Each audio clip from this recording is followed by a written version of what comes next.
ADB engages with civil society organizations, or CSOs, in addressing poverty and other development challenges across Asia and the Pacific. Because of CSO's local presence and deep understanding of the conditions and needs of poor communities, they have an essential role in helping ADB listen to the voice of the vulnerable in its programs. Let's take a look at the shared history of ADB and civil society as we celebrate 20 years of the NGO and Civil Society Center, or NGOC.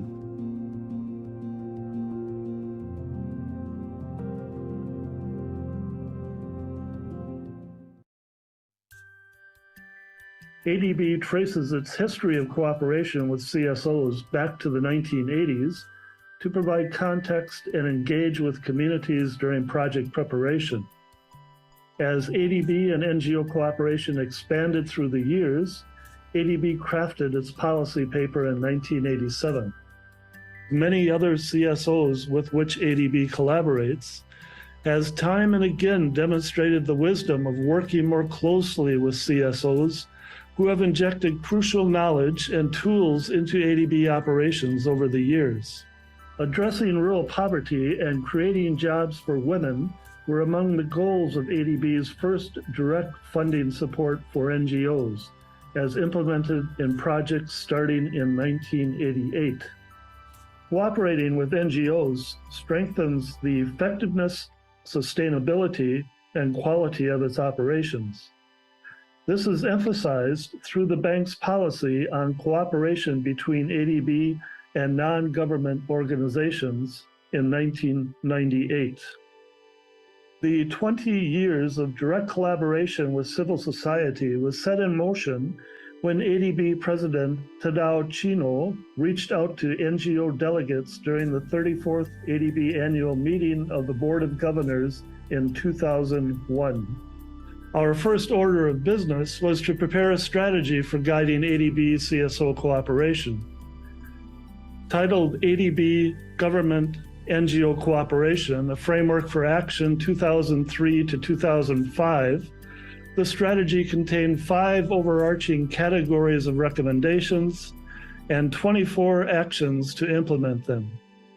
Over 500 representatives from CSOs, governments, the private sector, and ADB staff were involved in the strategy's preparation. So, in essence, the strategy had hundreds of authors. It was a pretty impressive undertaking.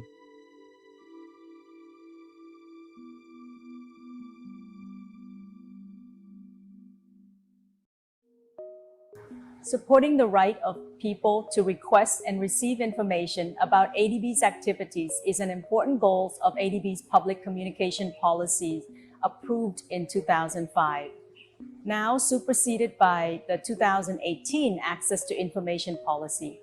Promoting transparency and providing access to information created more opportunities for CSOs to meaningfully discuss projects and policy concerns with ADB.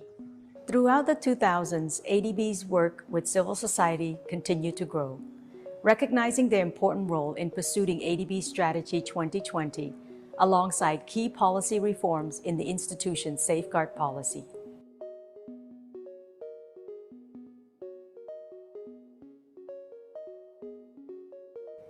Because youth is a large demographic in Asia and the Pacific, and youth-led organizations are important members of civil society, ADB started the youth initiative now called Youth for Asia, YFA, in 2013 to incorporate the voices of young people in contributing effectively to development.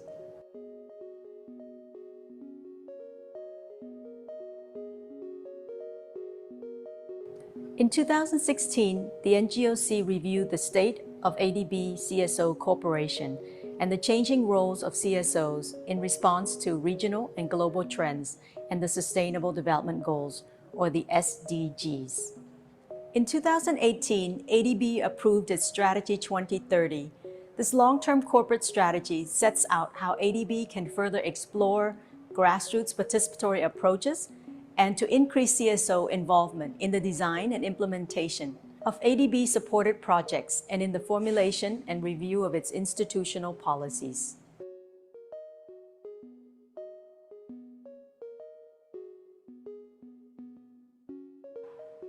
Faced with the COVID-19 pandemic in 2020, ADB responded by committing over $29 billion in pandemic response to its member countries. One of these initiatives is the project Mitigating the Impact of COVID-19 through Community-Led Interventions, which currently supports 10 CSOs in 7 developing member countries in social protection and livelihood programs for the most vulnerable communities affected by the pandemic.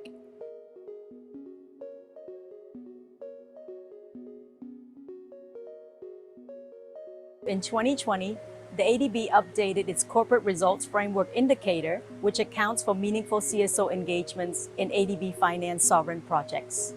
In 2021, ADB published its comprehensive guide for staff, officials of developing member countries, and civil society on how to collaborate with CSOs in ADB finance projects.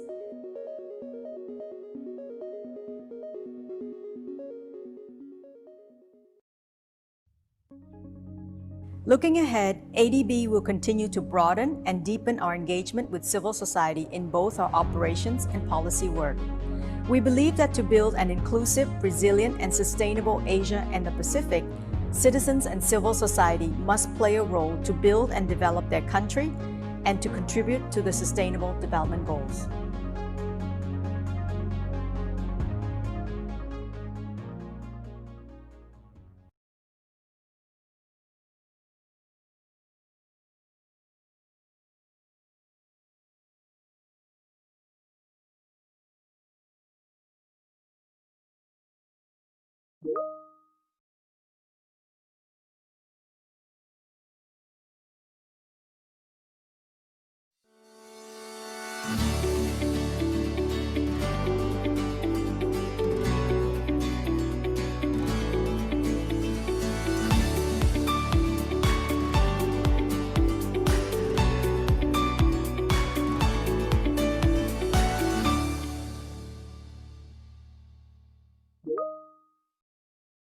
All right, so good morning, good afternoon, and good evening to everyone.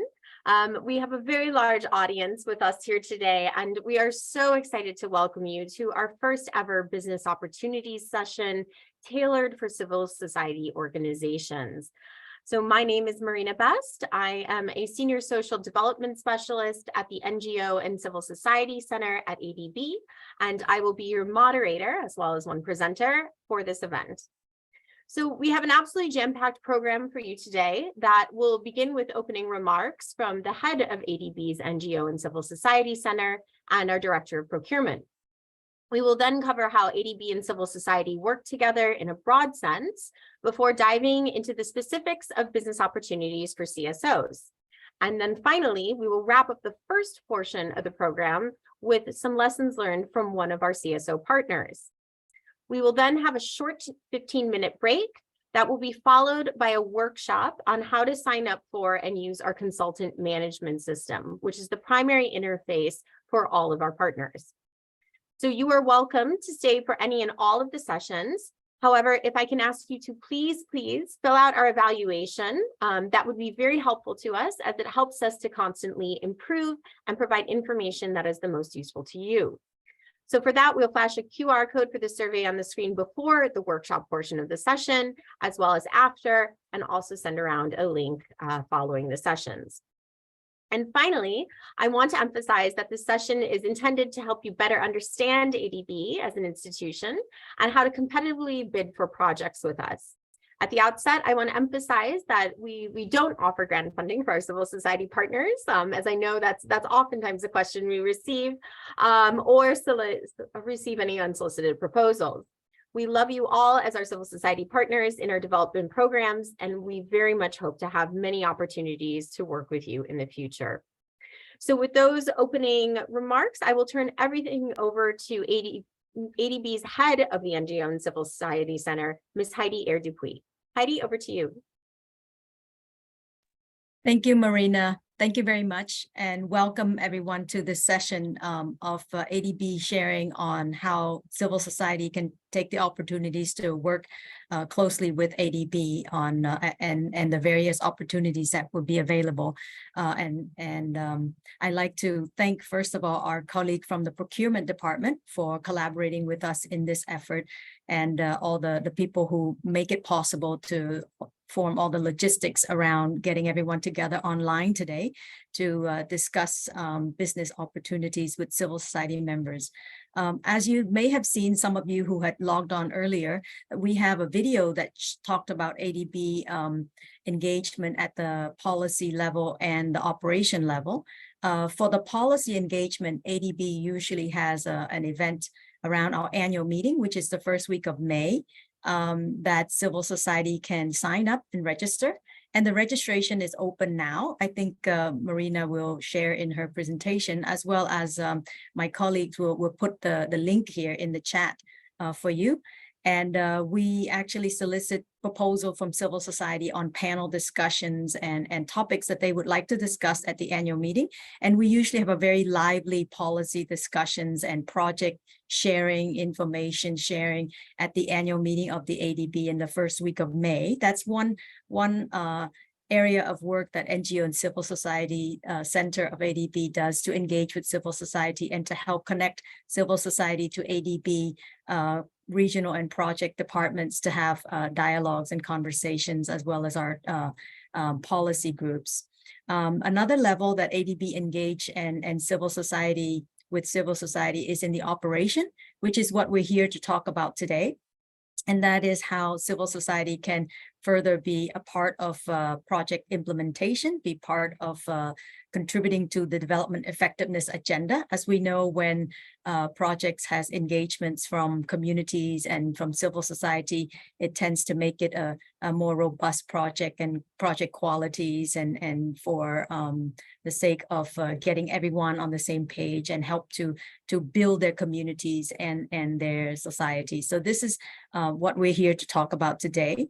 As our strategy 2030 has outlined, the importance of engaging with civil society is to bring civil society's grassroots knowledge and contextual knowledge to the operation work, as well as maintaining sustainability when project has community ownerships and part of the project implementation is done by groups that actually belong to that country and are part of that country. So this is the two ways that we engage with civil society, and I'm very pleased today to have our colleague from the procurement department and my colleague Marina to share with you further on how you can engage effectively at the project level with ADB. So without much more words, I'd like to turn it back to Marina to start the next part. Thank you, Marina. Wonderful. Thank you so much, Heidi. And now I would like to turn it over to ADB's Director of Procurement, Mr. Rustam Abdukaimov. Thank you so much, Marina. Good morning, good day, good afternoon to all our participants. And it's my pleasure to welcome you to this Business Opportunities Seminar, which we are conducting virtually, but we are trying to focus on our operations with the civil society organizations. As you may know, ADB conducts two types of business opportunity seminars. One is at the request of ADB constituencies, where there will be a host organization which will select the topic and then will invite participants, and ADB will provide speakers and we will basically cover those topics of interest.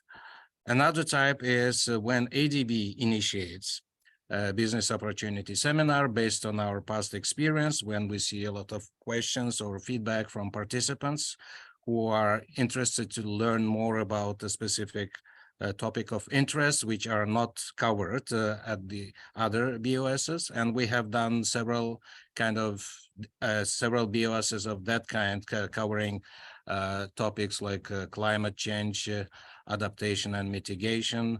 Then we have covered the areas of consulting services, our consultant management system. Today, we are covering also very important topic of cooperation with the civil society organizations, and I am very thankful to our NGO Center for initiating that. Because I think there is a very big scope for CSOs to participate in ADB activities. Before going further into some details about how we can improve our cooperation, I would like to tell that for the last 2 years, we have been conducting these business opportunity seminars virtually, and basically every week we had one event. But this year we are planning, I just want to make an announcement, we are planning to organize so-called business opportunities fair in Manila. So it will be an in-person event. We are planning to do it in October. Once the dates are confirmed, you will be all informed about that through ADB website. So if you go to ADB's main page, adb.org, and then click on Work With Us tab on the main page, you will see ADB Business Opportunities Outreach page. And there you will see all future and past business opportunity seminars, which we have conducted and we are planning to conduct. And there you will see announcement about the business opportunities fair, and there will be a link for registration so that you will be able to do that. And I just wanted to say a few words about the format of our BOSs. Normally, when we conduct BOSs based on requests from host organizations, we are normally talking about ADB portfolio by sectors. We always tell that transport and energy are the largest sectors. There are plenty of opportunities there. Then the urban is the third largest sector, and so on, right? And we also tell that borrowers are interested in preparing more complex projects. Therefore, there is increasing demand for good quality contractors, good quality consulting firms. Contractors, we see increasing interest in EPC contracts, where contractors are responsible for design and construction, and so on. But I think for today's BOS, maybe this is less relevant, which sectors have more lending and which have less, because I think for civil society organizations, there are plenty of opportunities in all sectors, right? And of course, we understand that some CSOs may have a specific focus on one or two sectors or areas of their operation, because this is the mandate they have selected. But I think in general, all CSOs have good chances to participate in ADB projects because they're very much closer to project beneficiaries. They work with the local communities. They are respected by local people. They know local culture. They know local languages, and they're also not profit oriented. Yeah, and CSOs can participate both in project preparation activities and also in project implementation. So in the project preparation activities, there are always some tasks which require communication with local population, like doing maybe household surveys or interviewing local residents about the impact of the project. Maybe there will be a need to help with the environmental impact assessments, with the resettlement plans, or maybe help in designing small components under larger projects, which are aimed at improving livelihoods at the community level. And we have many projects which are focused on improving water supply in remote areas or rural areas, improving sanitation, education, providing training on skill developments for local communities. So there are many opportunities during project preparation. And during project implementation also, depending on the project design, sometimes it's not very feasible to assign to large consulting firms monitoring of project implementation at the very kind of localized level. In some cases, CSOs are best placed to work with local communities and maybe with small contractors, small service providers, and also report to ADB on how these components are being implemented. Another point I just wanted to share with you that Traditionally, these business opportunity seminars are aimed at covering consulting firms who could provide services. But when it comes to CSOs, you should just keep in mind that you could participate in ADB projects under consulting services route, where basically you will be required to use a consultant management system, which has its own template documents, and you may be required to compete with other consulting firms in order to get a contract. But also you may be given an assignment under a non-consulting services contract. We have that modality. Then it means recruitment is done outside of CMS. So the contract templates are much more simpler. And just to keep in mind that there are two different ways of where you could work with ADB. Therefore, you have to look for opportunities on our website in both consulting and non-consulting area. So in conclusion, I just would like to reiterate that we always value our cooperation with the business partners, including CSOs, people like you. We really appreciate that you're joining this event. We'll have more detailed presentations today, and I hope you will find them useful. I hope you'll be able to better understand how ADB operates. And the most important, I think, I hope after all this information, you will be able to win contracts under ADB projects and contribute to our agenda of developing Asia and the Pacific free of poverty. Thanks a lot to all of you, and I will hand over to Marina. Thank you. Thank you so much, Rustam, and thank you so much, Heidi, again. Okay, so for everyone online, we are now going to go to the first presentation for our workshop and sessions today. So that is going to be on how ADB and civil society engage at a very high level.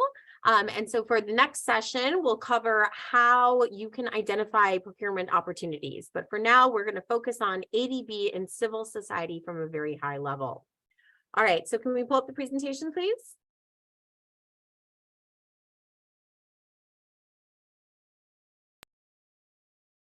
All right, and let's get in presentation mode. Perfect. Okay, so civil society engagement and the Asian Development Bank. Let's go to the next slide. All right, so one question I'm sure some of you in the room already know the answer to, but for others, this, these institutions are a little bit of a black box. So what exactly is a multilateral development bank, and how does a multilateral bank function? All right, let's go to the next slide. All right, so I would like to take us all back to 1944 and the end of the Second World War, when the nations of the world met in Bretton Woods, New Hampshire, and they established what we know as today as the Bretton Woods system. So as part of the Bretton Woods system, the International Monetary Fund was created with the mission of promoting global economic growth and financial stability, while the International Bank for Reconstruction and Development, which we now know as the World Bank, was created with the mission of eradicating poverty. So in the following decades after 1944, we saw the establishment of a number of regional institutions that were founded on the same model of the World Bank. And our own Asian Development Bank, which is focused on Asia and the Pacific, was founded in 1966. So the key takeaways here is that these are international institutions with countries as our shareholders, and we all share a similar mission and similar structure with some differences, but the model in itself is the same. Let's go to the next slide. So in terms of our members at ADB, so as I said, we are an institution focused on Asia and the Pacific, and we currently have 68 members that span all the way from the Caucasus in the west to the Pacific Islands in the east. And in addition to our regional members, we also have non-regional members. So these come from North America, such as the United States and Canada, as well as European countries.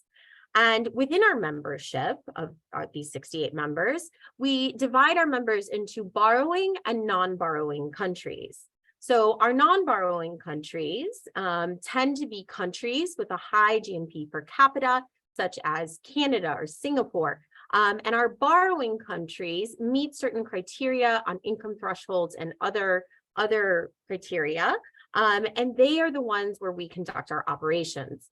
So Julian is, who will speak on procurement later within this session, is going to give you a breakdown of our portfolio during his portion of the presentation. Next slide, please. So in terms of structure, we are guided by our board of governors and our board of directors, and they represent our members and typically come from our member governments. Then on the institutional side, so that's these boxes in green here, we have our beloved President Massa, as well as our senior management team, who we also adore. And in our departments and within our operations, we have a policy section, we have an operations section, and we also have functions such as our safeguards teams, accountabilities teams, which many of you may know about, and as well as our administrative and support functions. And for the audience in this room, the area that we are going to want to focus on is the operational departments, because they're the ones who are implementing programs. Next slide, please. Okay, so I want to take a moment and focus on how we lend, because this is something that I think is commonly misunderstood, and it really helps to inform how we work with our civil society partners. So ADB, as an international institution, holds a AAA credit rating. And that credit rating allows us to go to the world's financial markets and borrow at very low interest rates. So then what we do is we take the money that we've borrowed from international financial markets and we on-lend that to our borrowing member countries. And we on-lend it at attractive interest rates that those countries would otherwise not be able to achieve. So our borrower governments then take those funds and they use it to finance development projects. So this oftentimes is critical infrastructure, such as building roads or energy projects. And it also goes into the social realm in terms of education and health. And so in terms of what we do as an institution, we not only provide financing for our borrowing member governments, but we also help them with the knowledge and the help on product design or project design. And we also ensure that our projects that we are working with our borrower governments are done to a high standard. Next slide, please. Okay, so I just wanted to highlight here, again, some of you in the audience may know that we do have a number of policies that guide our institution. And these are really the policies that inform how we work. They are very long-standing, so some of them you might know look like they're from a long time ago, but they're oftentimes updated. So the policy is the basis, and they are updated frequently over the years through various operational guides and manuals and instructions, so that our staff has the latest information and instructions. And so this slide is just illustrative. It's not comprehensive, but I do want to point out number 2 on this list, which is our policy on cooperation with NGOs. So I do encourage you to take a look at that, as that informs oftentimes how we are interacting with not just NGOs, but civil society organizations. Can you go to the next slide, please? Okay, so now for the question I know you've all been waiting for. How do we as an international institution partner with civil society? Next slide, please. All right, so let's first start by defining civil society. Definitions are very important. So at ADB, we define civil society based on 2 characteristics.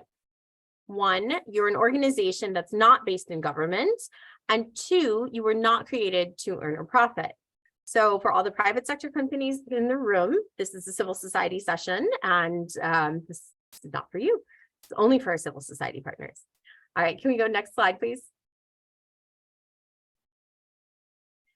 Okay, so traditionally, we divide civil society organizations into advocacy groups as well as operational groups. So our advocacy groups provide representation on specific issues or concerns, while our operational organizations are the ones, like many of you, who help us to directly deliver programs and projects. And so we do find that many of the organizations that we work with tend to be both. I think the slide might have gotten cut off, but many organizations will oftentimes deliver projects on the ground for us, but then also raise certain issues to our attention. Next slide, please.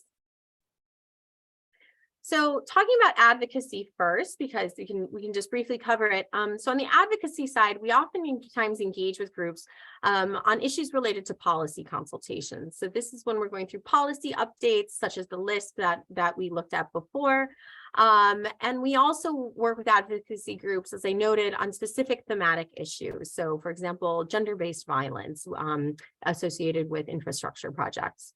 And then we also hear a lot from organizations about project-specific issues. So these are from oftentimes local organizations who work with international organizations who identify problems within our projects and then raise it to our attention so that those issues can be quickly and adequately addressed. Next slide, please. All right, so now on to one of my favorite topics, which is operational CSOs, and is related to many of the people in this room. So this is the bulk of what we're here to talk about today. And I want to start out with why we love working with you. So oftentimes our operational CSOs make really excellent partners for us in our projects because you tend to be the ones who are close to the ground and know your communities firsthand. And this also means that you oftentimes have field presence in communities where we may want to work. And finally, our experience in the past has taught us that a lot of organizations such as you are really efficient.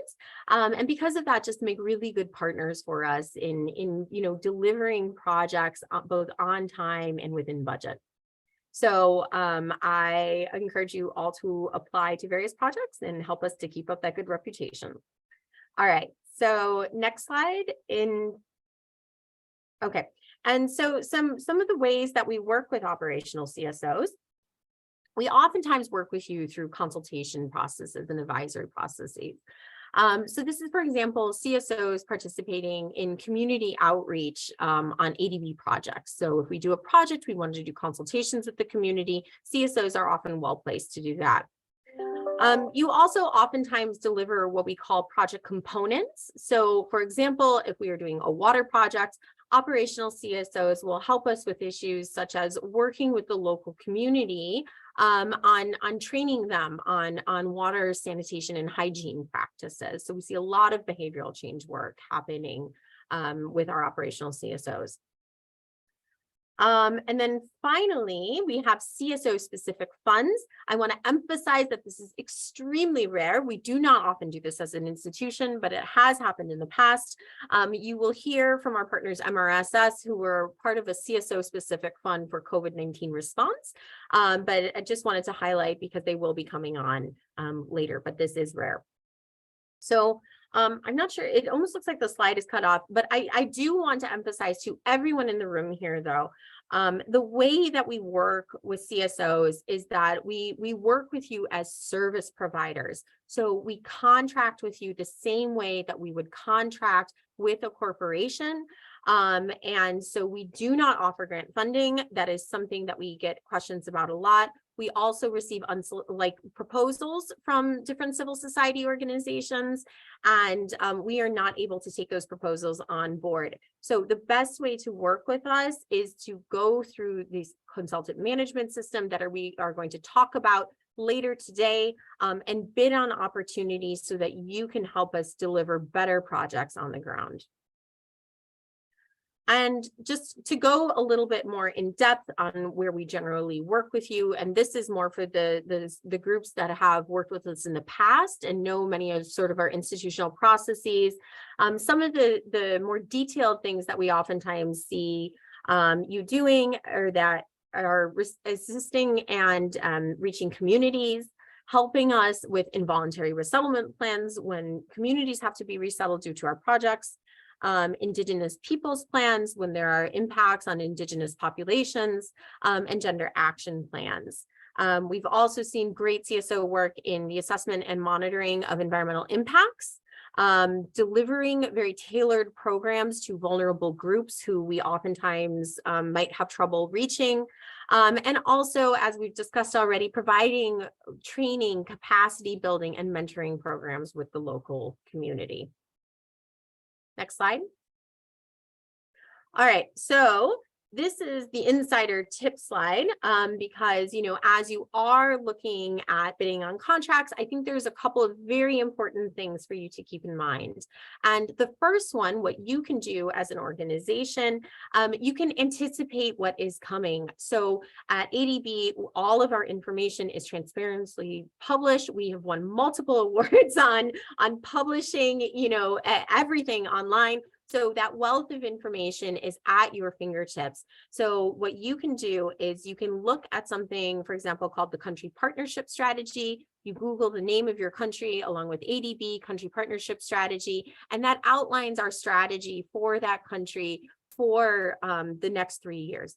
So you take a look at that, and you can also see the projects that we're planning in that country. And so if you identify a project that you think you would be an outstanding asset to, please do contact us or, you know, write to the project officer. Their information is posted online. And on that note, get to know your project officers. So if you see a project that is out there, again, every single project has a web page associated with it. It has the name of a project officer who is overseeing that project. If you get to know them, you can come to us in NGOC, ask for an introduction. You know, that they are oftentimes the ones who are on the ground, closest to the project, and best placed to advise to know what they need to make their project successful, and whether you can be a part of that, are well placed to be a part of that success story. 3, submit high quality proposals. You know, we deal with our procurement department, not to talk in kind of your area right now, but you know, they receive a lot of proposals, and our proposals, it's just like applying for a job. You want to submit a really high quality one, because those are the ones that stand out. So make sure it's just like applying for a new job yourself. Make sure, you know, there are no errors, that it's well thought through, and just a really high quality. And then finally, keep a close eye on CMS. We are going to train you on how to use that later in this session. But oftentimes the postings for contracts will come up for a very short period of time, say 10 days. And so they're constantly being updated. So there are always opportunities. Keep a close eye, monitor CMS very closely, and you'll find probably some opportunities where your organization could be a good fit. Next slide, please. All right, so in terms of who you can reach out to for more information, so you met our lovely head of NGO and the NGO and Civil Society Center here at ADB, Miss Heidi Dupuy, earlier today. I am a senior social development specialist on Heidi's team.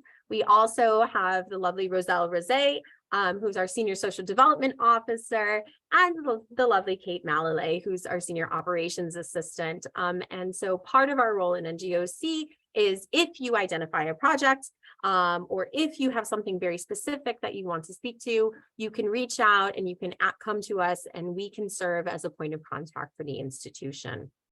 Next slide. I also want to note that in addition to our core team here at headquarters, we also have ADB's CSO Anchors Network. So these are the individuals at ADB in each country, because we have offices in every single country, well, almost every single country. And these are the focal points for civil society. So what you can do is you can go to our webpage. So you can Google ADB and NGOC. So that's the ADB NGOC webpage. If you scroll down, there's a listing of every single CSO and anchor. So you can look for your country and identify your point of contact. So I encourage you at the country level, you also get to know your CSO anchors. Next slide, please. All right, and so with that, we have finished our session, but I just did want to end on the note. This is something that Heidi had noted in her opening remarks, and if we can get, I think we're seeing it in the chat here. So we do have our annual meetings coming up. There is an entire wonderful civil society program that we put on every single year for the annual meetings. I encourage you to register to attend those. I think we can attend virtually this year.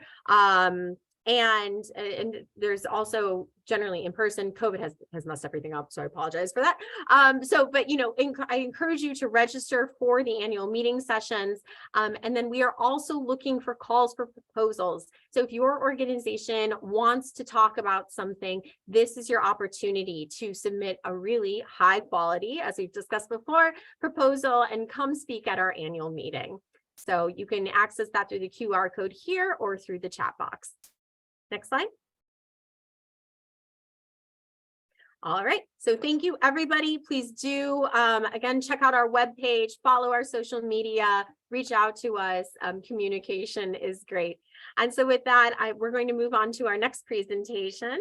So I'm going to turn it over to Julian Doxey, who's going to talk about the procurement side of things. Julian, over to you. Okay, yeah, thank you, Marina. Just Apple, can you give me a thumbs up that you can see my screen?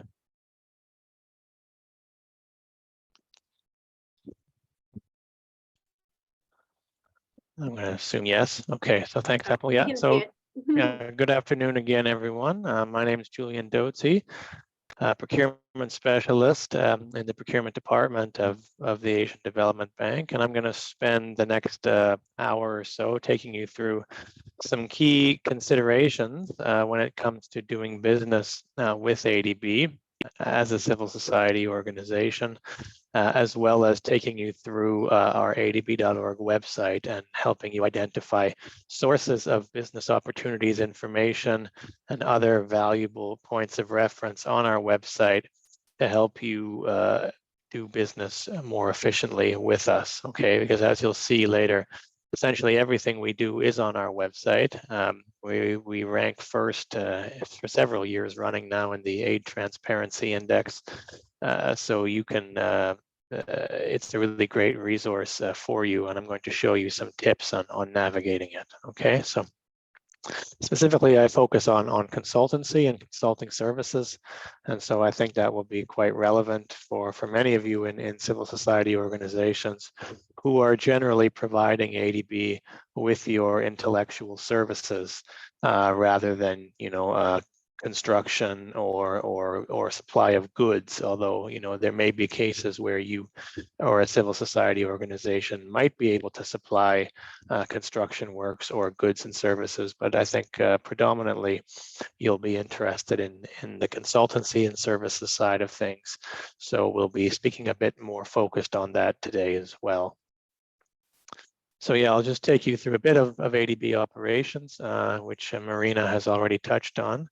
Then I'll tell you a bit about our opportunities, our procurement frameworks that are in place, bidding strategies, and then we'll go on to the website.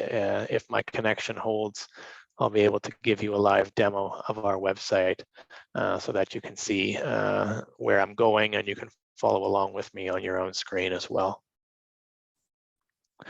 So Marina mentioned most of my first slide already, so it's there for your reference. ADB has been around for a while. We work with all sorts of partners across the Asian Pacific region, and in 2022, our largest borrowers included India, Philippines, Uzbekistan, People's Republic of China, and Bangladesh, among others. Indonesia was also up there. What else was up there? Probably Pakistan as well. So these are some of the main members that are taking a large number of our projects. But of course, across our borrowing member countries, we're doing projects even in some of our smallest members in the Pacific, for example. I think our strategy, our corporate strategy, was also already mentioned. So I I leave this up here as a reference point for you in terms of ways your organization can add value to our strategy in terms of where you think you're best placed to contribute, whether that's in agriculture, for example, under rural development, or whether that's in climate change resilience, or progress of women and under gender equality. We have targets and we have priorities in these areas, and we would be happy to work with you in these areas on our projects. Okay. In terms of our portfolio, I mean, we are a bank. We lend money, money that's paid in by each ADB member country as capital that we then lend and relend and leverage on the capital markets. So our portfolio has been growing over the years as, of course, the infrastructure deficit and the demand generally for development finance in the region has grown. We're up to about an active portfolio of 118 billion as of last year. And you can see a fairly steady upward trend with actually quite a steep jump in 2020 as a result of our COVID-19 response, where we did disperse a large number of large financing packages to help our members respond to the COVID-19 crisis. Okay. Here you just see a breakdown of our sovereign and what we call our non-sovereign portfolio.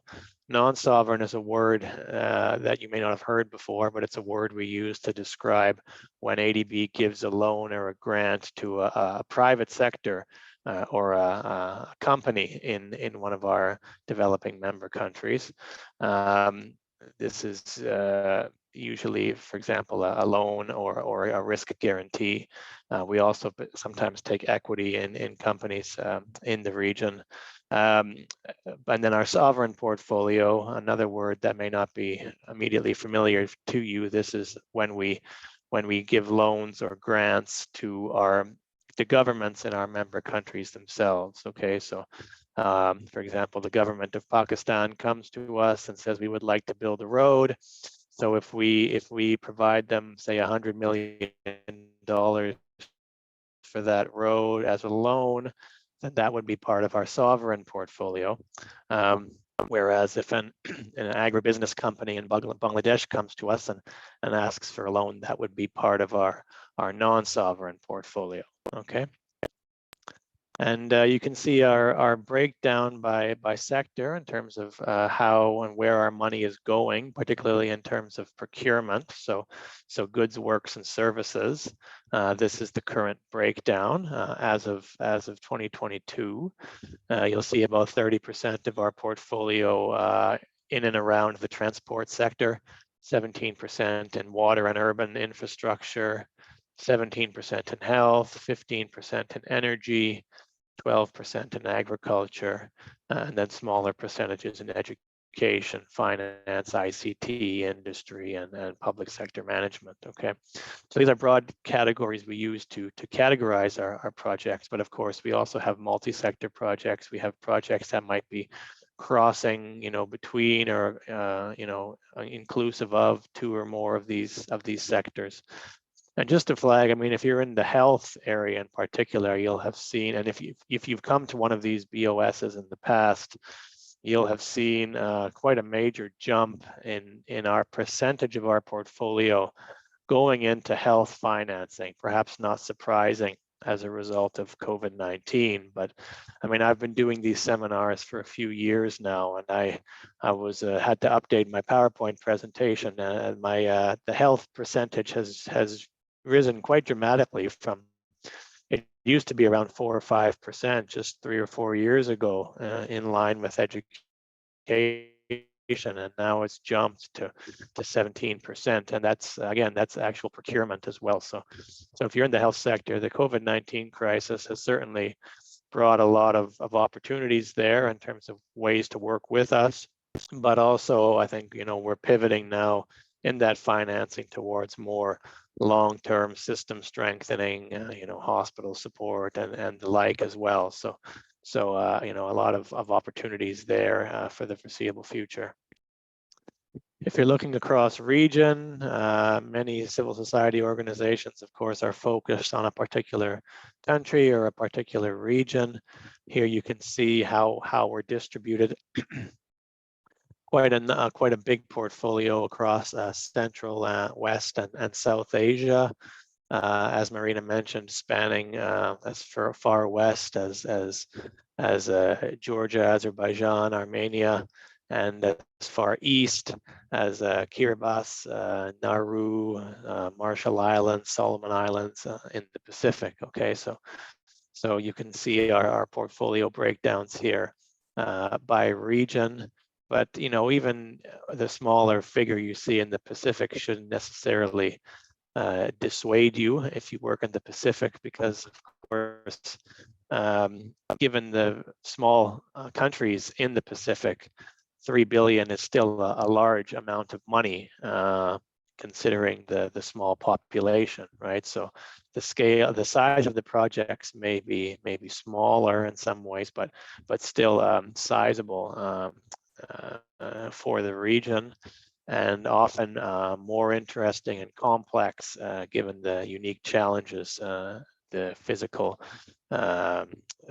distance, remote locations, fragility of some of the Pacific Islands. So interesting opportunities across the Asia Pacific region for your support, really. And just to flag, in 2021, our COVID portfolio, you can see there, was about 21 billion. So we did pivot quite quickly and dramatically toward COVID-19 support over the last couple of years, which will, you know, be scaling down now that the pandemic is drawing to a close, and scaling back up into other areas that fulfill our corporate strategy. So I think Rustam and others have touched on this, but just to speak a bit more about it. You know, there are a number of partners out there these days. If you are in the development marketplace, why should you spend your valuable and scarce time expressing interest in our opportunities instead of those of another IFI, or instead of those of another bilateral development partner or other financing institution or grant making agency? We like to offer that with ADB financed contracts. Generally, these are very certain and assured financing. You know, when a project is approved, when a contract is signed, these aren't generally going anywhere. You don't necessarily have to worry about cancellations of funding, or about dramatic shifts in policy priorities. You know, it takes often many years for ADB and its government partners to design and finally approve financing for a project, and then of course many more years to implement it. If in the case of infrastructure, you know, building a bridge or something can take a decade or more. You know, these are steady and assured sources of financing for you if you find a role for yourselves and your organization in these projects. You know, personally, I think the Asia Pacific region is a fascinating place to spend one's time and efforts these days. Of course, it has been developing dramatically now for a couple of decades. It continues to be the engine of growth for much of the world. You know, it's really the interesting and exciting place to be as an organization. There's a lot going on, a lot of opportunities, very rich cultural, linguistic traditions, very interesting geopolitics, and all the rest. So, you know, if there's a place worth working, certainly in my view, the Asia Pacific region is that place. And as you saw in our earlier slide, our operations continue to grow, our portfolio continues to grow, and so, you know, joining on with us is a you're getting onto a good trend, I should say. You're helping ride the upward trend in terms of helping us do better work and more productive work and just more work, because the region still has such a huge infrastructure deficit. We really need every dollar we can. We really need every good partner we can to help us, and help our clients fulfill their infrastructure and their social development needs, especially in the face of a rapidly changing climate and changing social dynamics around the world. Of course, as a procurement specialist, I need to tell you that our procurement procedures are fair and transparent, and very you won't be disadvantaged as a civil society organization in competing against private sector or against other consultants or suppliers for our opportunities. Quite the contrary, you may actually have an advantage, because many of your organizations may be able to carry a price advantage compared to for-profit companies that have to add on various markups to their proposals to cover their profits and their overheads, etc. Civil society organizations tend to be leaner, tend to be, of course, mission focused, nonprofit.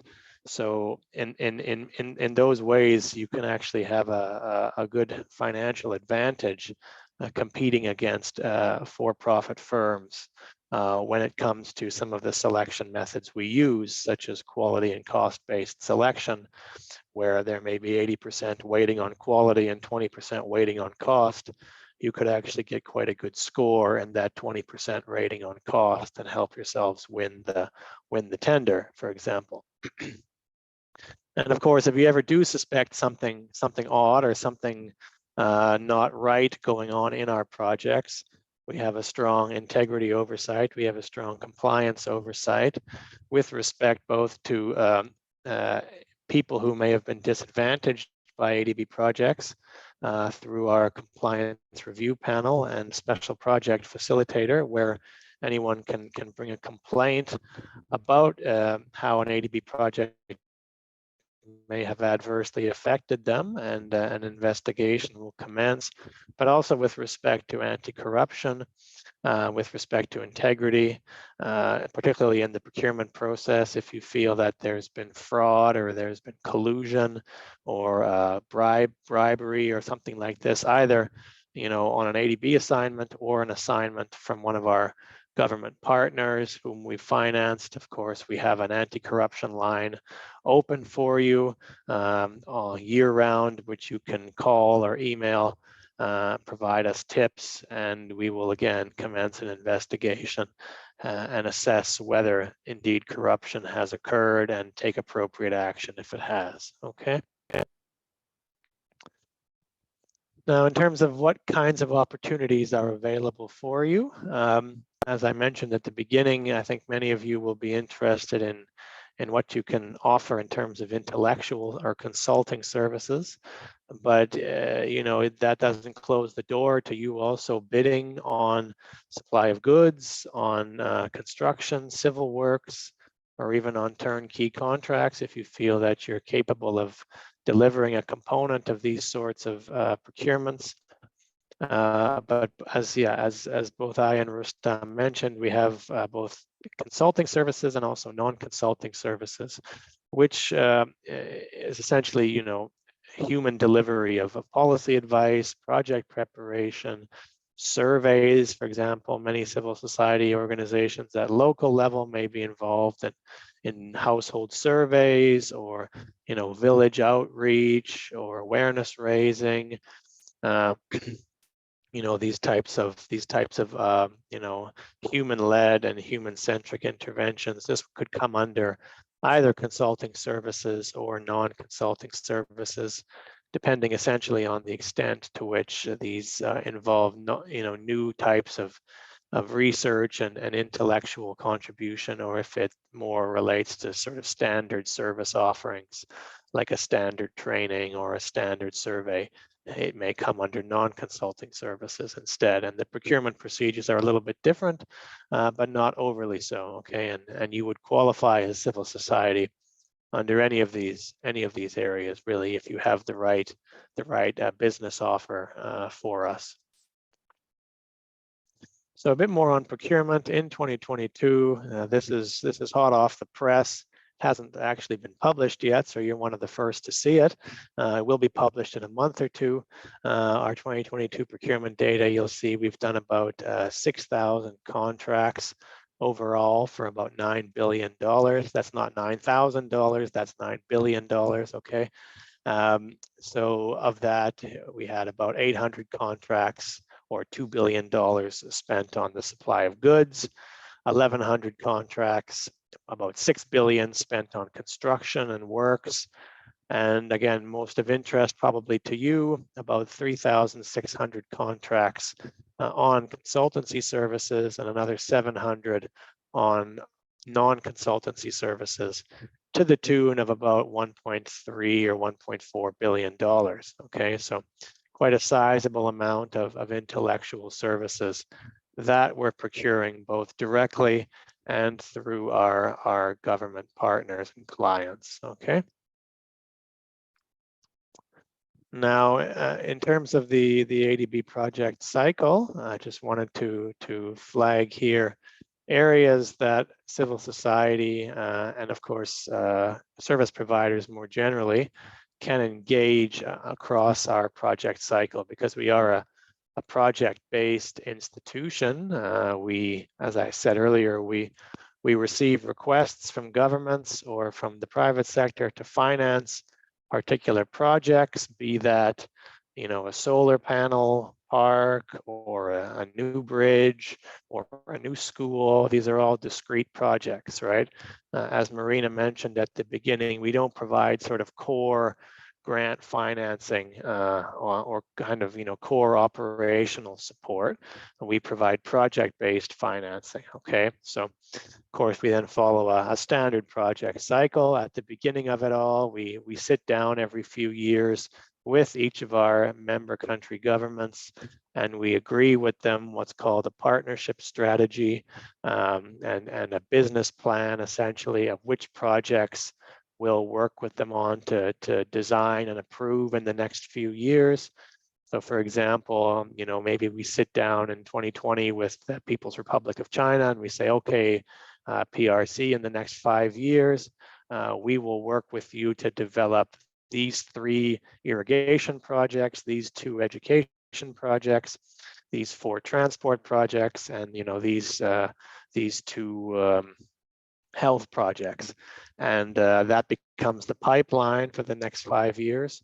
And then each of those projects then goes through the cycle. Okay, so first there's a concept, there's a pre-feasibility design, a feasibility study, there's various preparations that need to occur before a project is approved. You know, there needs to be an environmental impact assessment. There needs to be various social safeguard studies. For example, if the project will involve resettling people or land acquisition, right? These are very sensitive areas. These are often the source of you know, serious issues that may arise on a project if land acquisition is not handled appropriately, if people aren't resettled, you know, fairly, safely. These can become, you know, very serious issues, not just for ADB, but for any infrastructure organization. So we take that quite seriously. We do a number of studies. We think about the environmental impacts. We think about the social impacts. We look at the technical design, the engineering, make sure that's all feasible, that we have good cost estimates, etc. And then from that, we prepare, you know, essentially the loan approval documents for the board of directors of ADB and for the government itself to approve. And from these, you know, these set out the budget for the project, These set out the implementing arrangements, which agency will be responsible. If it's a road project, let's say the Ministry of Transport in a country might be the one responsible for delivering the project. How will ADB provide the Ministry of Transport with funding? What procurement packages will be under the project? Maybe there'll be, from kilometer 0 to kilometer 20 will be one package. Kilometer 20 to kilometer 50 will be another package. Maybe there's a bridge to be built, that's another package. Maybe there's a tunnel to be built, that's another package. Community outreach might be a package, and that could be targeted for civil society. Empowerment of women could be a package. All these sorts of things would be set out in the loan approval documents. And then, of course, our board of directors would approve the project. And then, the next 5 to 10 years would be implementation, would be building the school or building the power plant or building the road. And of course, we would need a number of inputs from suppliers, contractors, and consultants through that process to project manage, to resolve complaints that may arise, to carry out site assessments, to verify the quality of the works, to evaluate the success of the project. So this is where, when I say consultants, I can also, of course, use the term civil society. If you have services to offer us, then you could come in really at any of these stages of the ADB project cycle. Okay. So just to share a bit on for your own business intelligence on which countries in ADB have are providing the most are receiving the most, are winning the highest number of contracts with us in each type of procurement over the years. When it comes to goods, you see a fairly strong showing from India across the recent years, as well as PRC.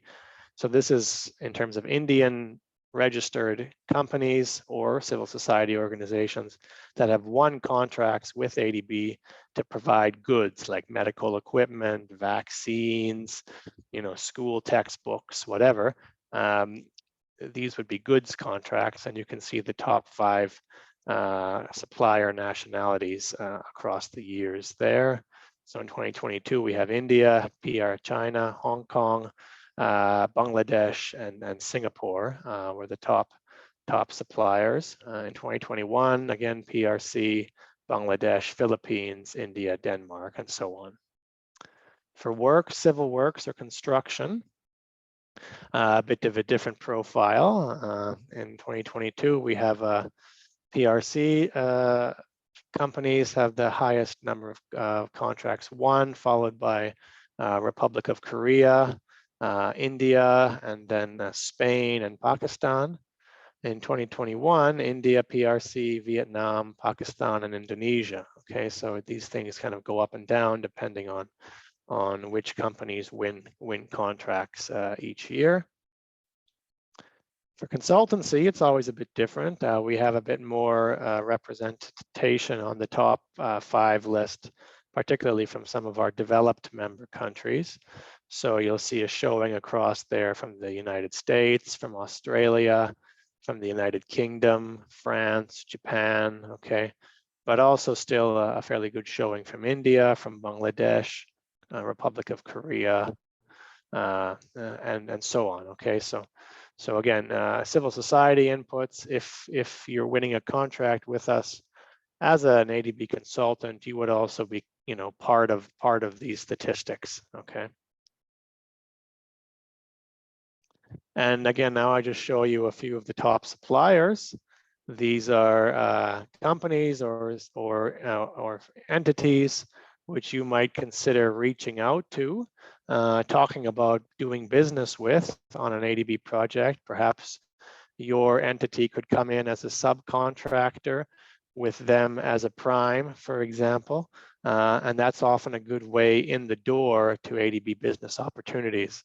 If you haven't done a lot of business with us before, then a good way to start is by being a subcontractor or a subconsultant to a prime entity on a larger project. Okay, so this gives you some of the experience, some of the knowledge, and helps give you also that organizational confidence to lead your own bids in the future. Okay, so for goods, again, perhaps not surprising, over the last couple of years, you see a strong showing from vaccine related providers, because of course ADB did a lot of vaccine related finance, particularly UNICEF. We channeled a lot of our project funds to UNICEF for the procurement of vaccines and medical related equipment for COVID to our member countries. So that's kind of a unique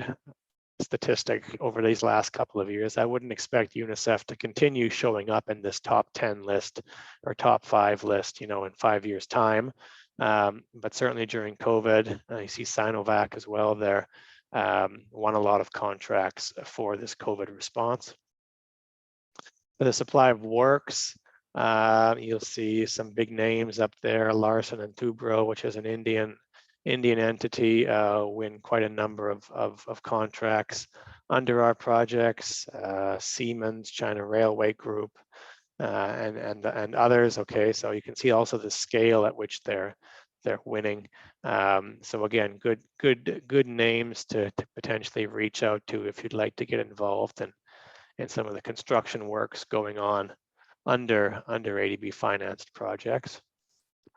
And for consultancy, some of the big awards that went out in the last couple of years, you see Aegis, you see SMEC, you see Arup, Korea Consultants, CTI, and others. Okay, so these are some of the big firms who, again, you could potentially reach out to, ask to partner with, ask to form a consortium with, or serve as a sub-consultant to them.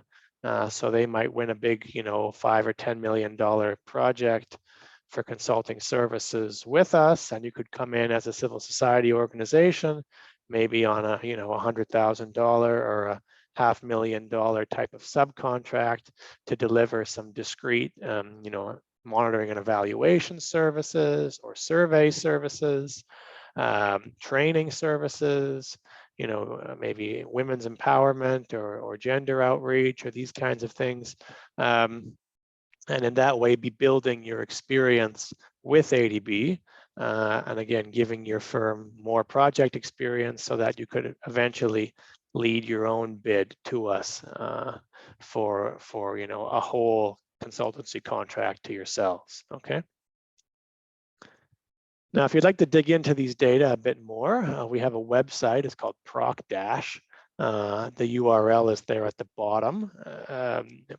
You'll be able to look at this page, and you can sort by region. You can sort by type of procurement, and it's a nice data set to show you a bit more detail about where specifically our procurement financing and awards are going, and help you follow the money, essentially. Okay, so that also can help inform your business strategy.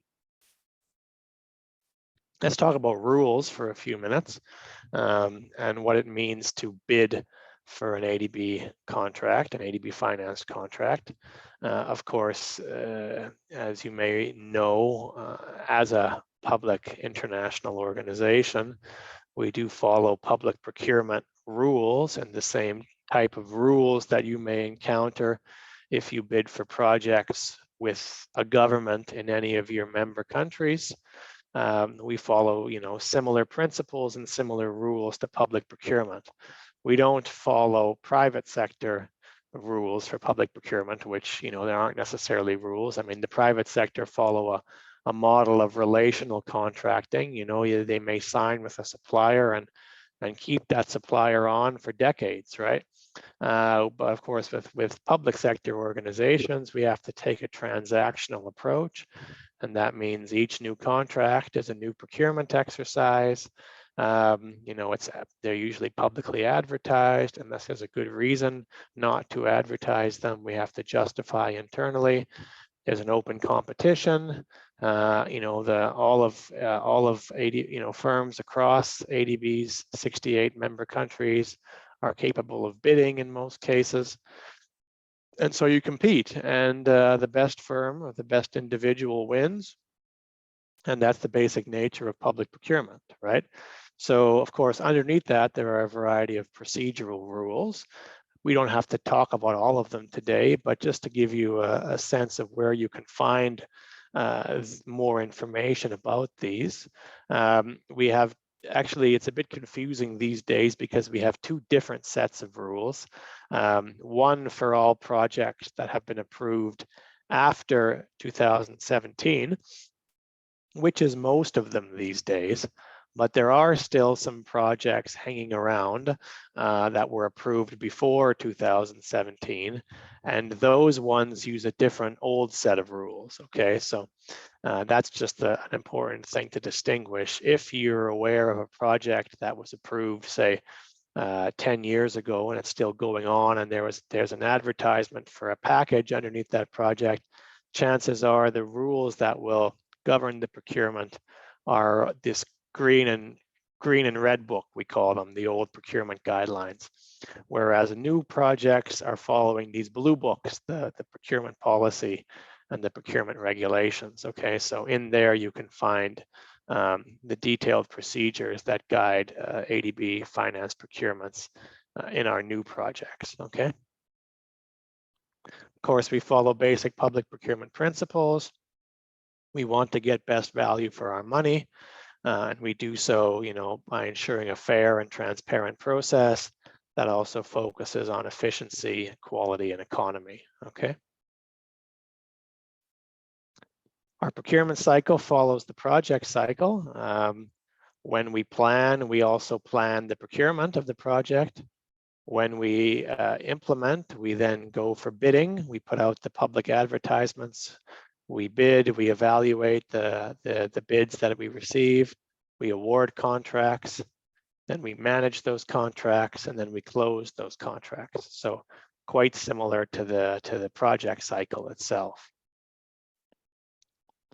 Now, the important thing to remember is, again, ADB is a bank, so we provide loans and grants to our member countries, our developing member countries in the Asia Pacific region. And that means they're the ones that are actually doing most of the procurement with the money we provide, okay? So most of the time, the majority of our opportunities, particularly by volume, aren't going out with a contract signed by ADB. They're going out with a contract signed by the Ministry of Transport in Nepal, or the Ministry of Education in Bangladesh, or the Ministry of Energy in Indonesia. Okay, so we provide the financing through our projects with our clients, but then they're the ones who do most of the procurement, most of the implementation.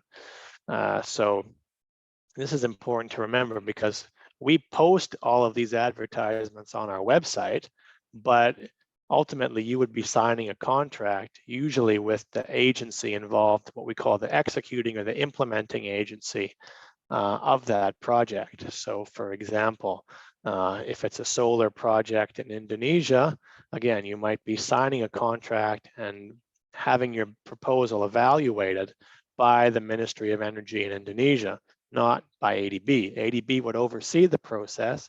ADB would help ensure the process is fair, the process follows the rules. ADB would investigate any allegations of corruption, but ultimately you would work with the ministry, okay, and their project management unit. They would be the ones who manage your contract. Now, there are some exceptions. ADB does hire a lot of consultants ourselves. We hire several thousand individual and firm consultants, several thousand individuals, and then a couple hundred firms each year, many of which we sign ourselves. And this is for project preparation, or for policy advice, or for monitoring and evaluation type work mostly, okay? So particularly in the upstream and at the tail end phases of the project cycle, ADB is financing contracts. You can sign a contract with ADB if you're going to provide, for example, feasibility studies or safeguard reports, environmental impact assessments, engineering designs, a resettlement plan, or a completion report, an evaluation report, or some kind of master plan or a roadmap for the future of energy in Indonesia or whatever, right? These kinds of services ADB often pays for and procures ourselves, and then you would be working directly with ADB as a client. And in either case, all of these are posted on our website, both the ones with our clients and with ADB. So you can find everything on our website, which I'll show you in a few minutes, okay? Okay, so yeah, I've mentioned our anti-corruption policies. They're there for you if you'd like to read through them, but basically we have a zero tolerance approach. So we do take it quite seriously.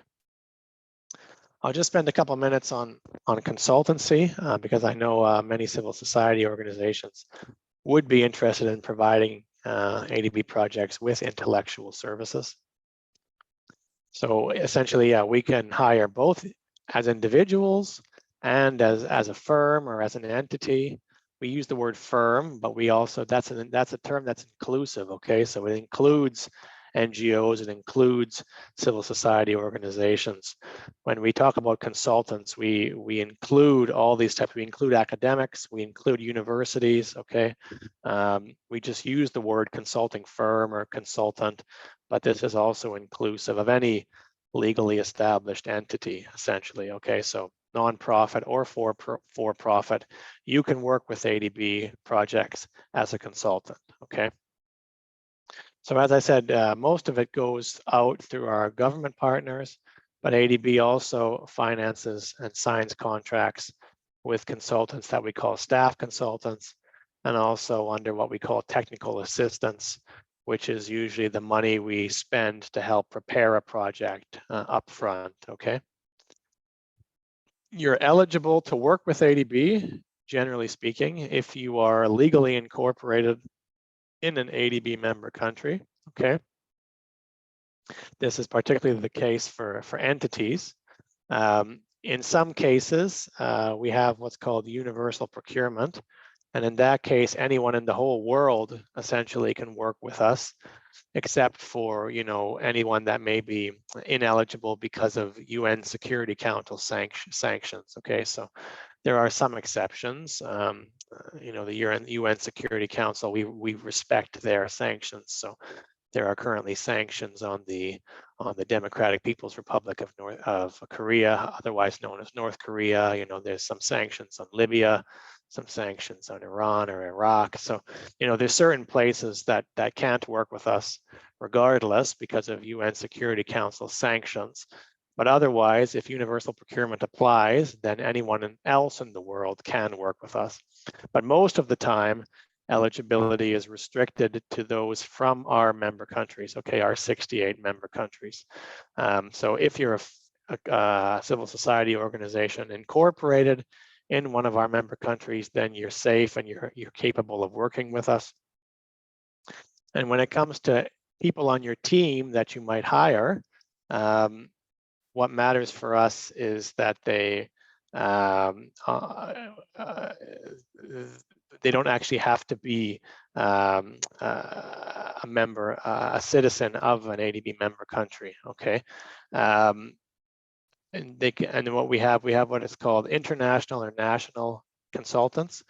And to be considered a national, they just have to be either a citizen of that country or legally resident in that country, okay? So then even if someone is not a citizen, say, of the Philippines, they can be considered a national consultant if they have a work visa and are a legal resident in the country, okay?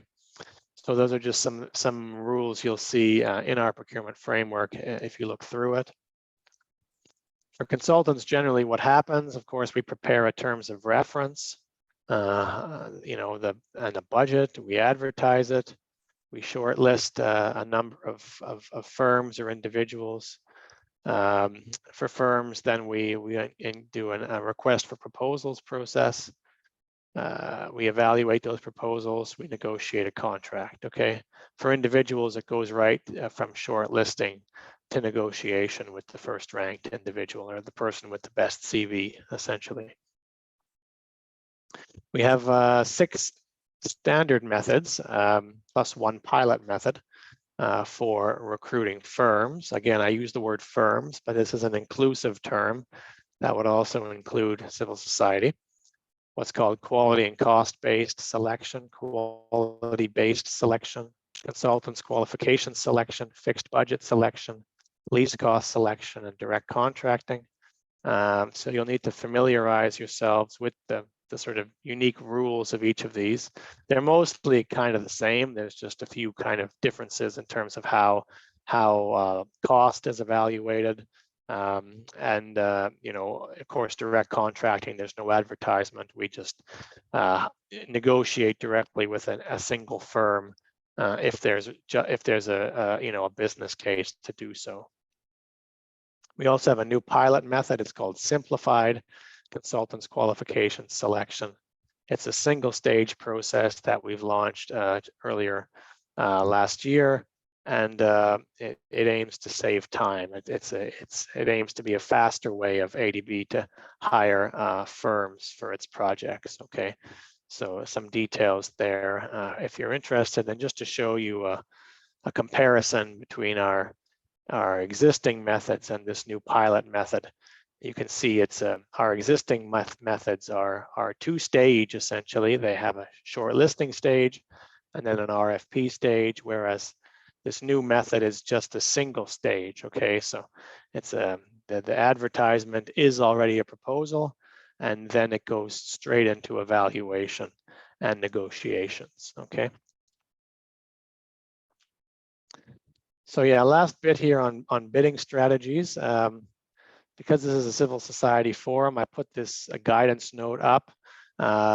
If there's one thing you remember from my presentation today, it's to go click on this link and read this guidance note. Okay, this is probably the best resource on our website to help a civil society do business with ADB. Okay, so immediately after my presentation, when we send you these slides, click this link, make a note, write down on a piece of paper right now. Remember to read the note in Julian's presentation, okay? And you know, just click on this link here and go read this, because this is will be very helpful for you. It's designed to be again, a primer, someone, you know, for a civil society organization that's never worked with us before. It gives you all the kind of steps and things to think about to help start you on your journey to working with us. So this is the #1 thing you should read first and foremost. And I've just put in a couple of screen grabs from it here just to highlight some of the useful tips that it has inside it. Okay, so you know, very useful data in this guidance note, for example, about, you know, how civil society, you know, you tend to cost things differently than private sector firms do in terms of your project budgets. So it's important that you understand how ADB wants its project budgets costed and to adjust your quotations accordingly, right? You can still cover your overheads, but you have to cover them within the rates you quote us for each of your individual experts. What we don't accept is just a kind of a big figure at the bottom of your budget that says, you know, corporate overheads, $100,000. That's not the way we work. Rather, you have to sort of say, okay, you know, our team leader, Bob, he's going to cost $10,000 per month. And within that, you know, 6,000 is his salary and 4,000 is our overheads. That's the way we cost. Okay, so that's the way you would have to learn to adjust your budgets as well. And all of this is discussed in more detail in that note. And yeah, thanks, Apple. I see you've just put it in the chat there. So it's in the chat. You can already access it if you'd like to.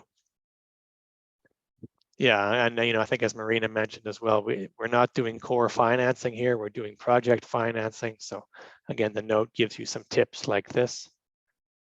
But more generally, you know, you have to network, you have to build a good reputation. You know, if you win something with us and then you make a mess of it, if you do a bad job, we're not going to call you again, right? I mean, this is basic, 101. If you win something, then you have to deliver, right? So of course we like to work with firms and individuals that we can trust that will do a good job, right? So that's also what you have to establish, either from your record of working with other clients, or from starting off small with us and building your reputation with us over time. Okay. You have to study our pipelines. Like I said earlier, every 5 years we sit down with each of our member countries and we say, what are we going to finance for the next 5 years? You have to look at these kind of country strategies and you have to think, okay, so in 2 years' time, ADB is going to build this road or finance this road in Nepal, right? So that means if I want to work on this project, I should start preparing. And 2 years from now, I should have my team ready. I should be ready to go. I should be looking for the procurement advertisements. I should be trying to find and talk to the project officer involved, do my networking. That's the way you can really get yourself in early, right? If you wait until you see the advertisement, sometimes it's too late, right? Sometimes there's other firms that will have been working on that for many months, and then we'll have a stronger team already in place, right? And of course, there's also a number of things that you shouldn't do. You shouldn't break the rules, obviously. You shouldn't give us late proposals. You shouldn't give us conditional bids. You should be from one of our member countries, unless it clearly says that universal procurement applies. And if you have any doubts, you can always write to us, okay? You can ask questions through our consultant management system and also in writing if it's an offline process. Ask questions, seek clarity before you bid so that you're fully clear on what the rules are, what the rules aren't, and how you can manage them. Likewise, you should always ask for debriefing. You should always, take an opportunity to learn if you've been unsuccessful, because that helps you get better and give us better proposals next time. Okay. Finally, if you have any complaints, or again, if you have something you need to report in terms of fraud or suspected fraud, then we have these links here available to you as well. So let me jump over to our website now. I'll spend maybe just the last 5 or 10 minutes here showing you a bit of our website and how you can navigate it. Hopefully the connection bandwidth will hold sufficiently here. Just bear with me for one moment.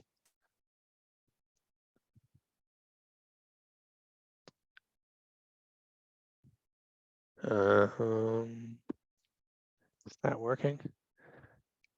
Apple, can you tell me if you see the adb.org website? Yes. Okay, thanks, Right Apple. now, Julian, we're on the NGO and civil society website. Oh yeah, we are. Great. Okay, thanks. Yeah, so I wanted to I had queued that up prematurely. Let me go back to the adb.org main page to show you where to find this. Now I can see it's going to take a while to load. Okay, here we go. So if you just type in adb.org, and you can follow along with me here, why don't you? Here we are at the front page of ADB's website. Okay, there's a lot of stuff on this website, so you could spend hours on it if you'd like to. But the first place I would go if I was you would be I would go under who we are. Okay. And then I would go over here under accountability, and I would go to ADB and civil society. Okay, so I would go here. And by the way, if it's easier for you, we also have our website available in both Japanese and Chinese. I saw some Russian speakers in the chat earlier. Unfortunately, we don't seem to have it in Russian, but of course you can always use the power of Google Translate if that helps, or to any other language as well. It works pretty well these days. So yeah, ADB and civil society, let's click on that. And here we have a whole bunch of good resources for you as civil society. Lessons learned, our event today, here it is. Okay, so had you been on this website a week ago, you would have seen our event advertised here. right? So we keep this up to date, okay? And this is the primer I mentioned. This is the guidance note that you should go and read. So, you know, that's here on this page as well. The NGO and Civil Society Center, under which Marina works, you know, their contact details are here. So, you know, this is a great place to get started, okay? Now, once you've gone through this page and you've found everything you've liked to find, then where I would recommend is going over here to work with us, okay? Now, where you could also go, of course, you could go by sector. If you're interested, say, only in what we're doing in climate change, we could go over first by sector and you could read all about our climate change work, okay? That's one place you could go. If you're only interested in a particular country, you can also go under where we work.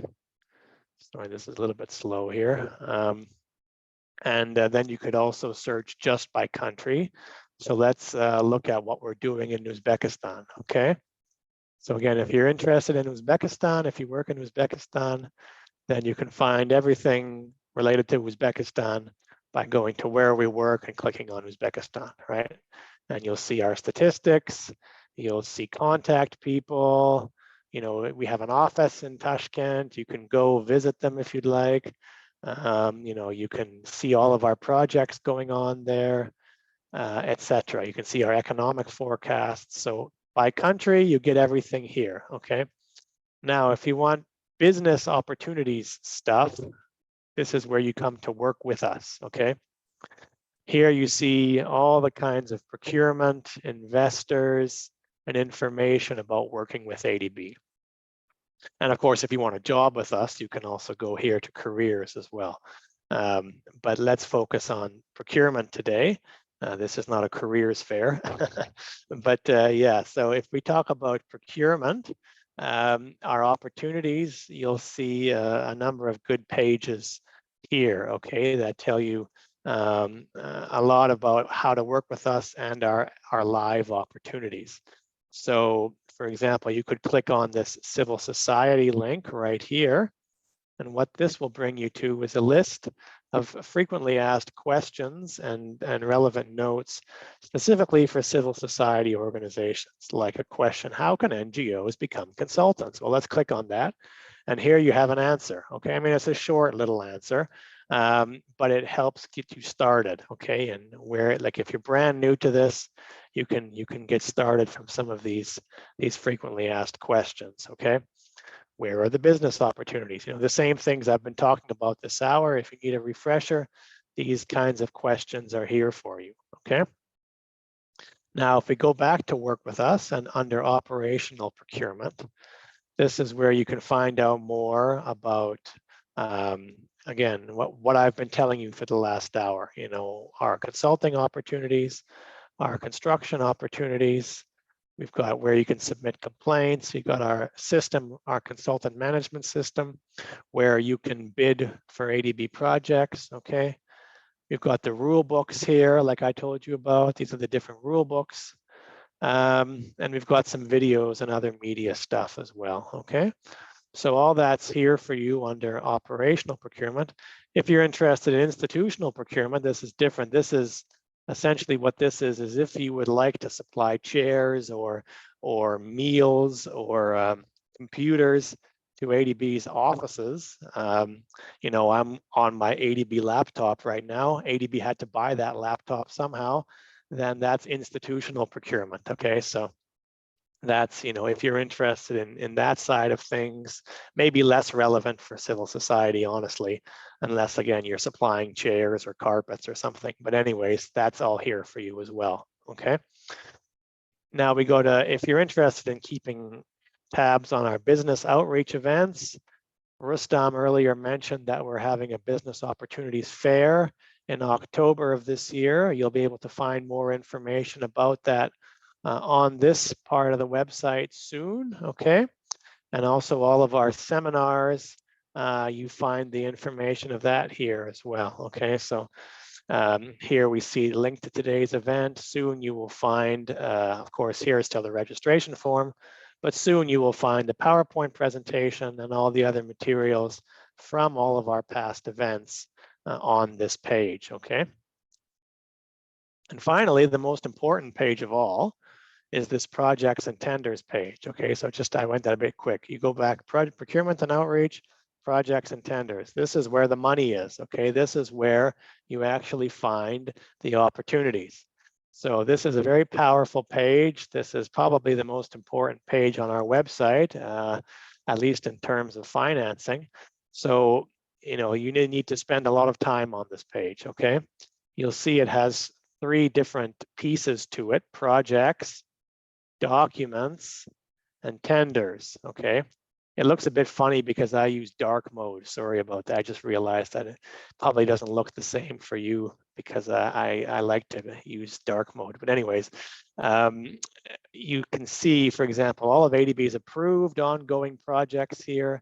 You can filter by country, you can filter by sector, you can filter by theme, you can filter by type, even by which people are funding it. For example, if you only want to work with the Bill Gates Foundation's money, then you can click on this, and only projects that have received money from the Bill Gates Foundation will appear here, etc. Right? You can filter by status, you can filter by year. So it's a very powerful search database here.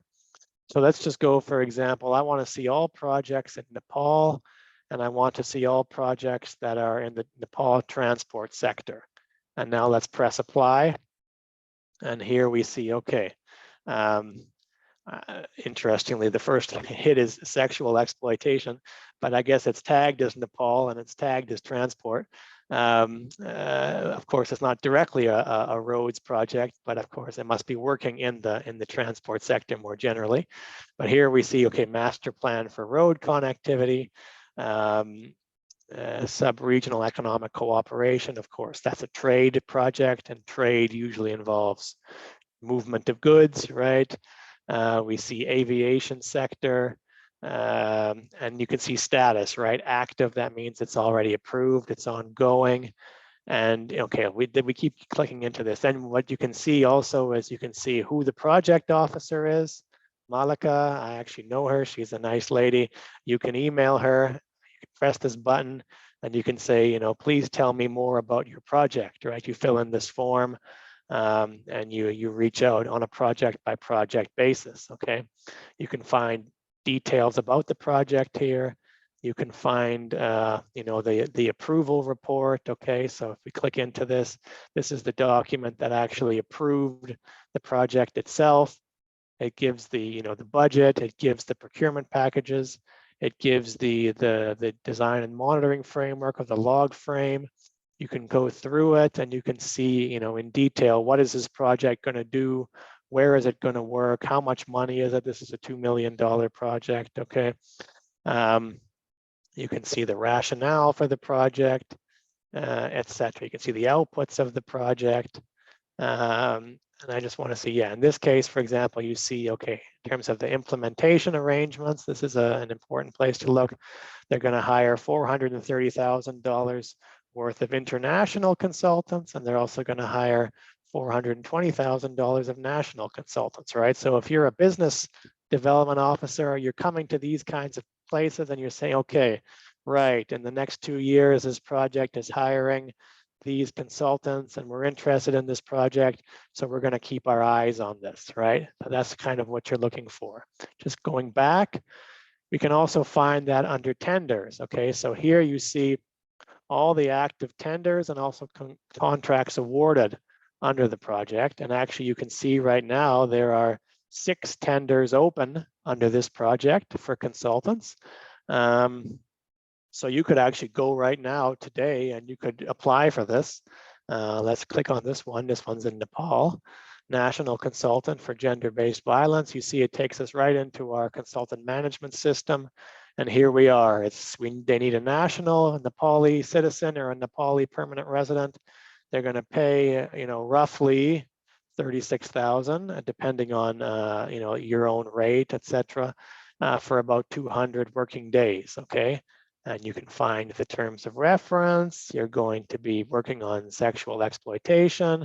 You're going to do a country study. You're going to do training, capacity building. You're going to work in Kathmandu, but you're also going to travel outside of Kathmandu, etc. Okay, so that's again how you can immediately start jumping onto opportunities as quickly as that, right? You know, in 2 minutes, I took you from our homepage and straight into bidding for an opportunity, just like that, right? So you know, although of course it's good to have, you know, a multiple year strategy to identify projects in advance, sometimes it's as easy as you're on our website, you see something good and you throw in your CV, right?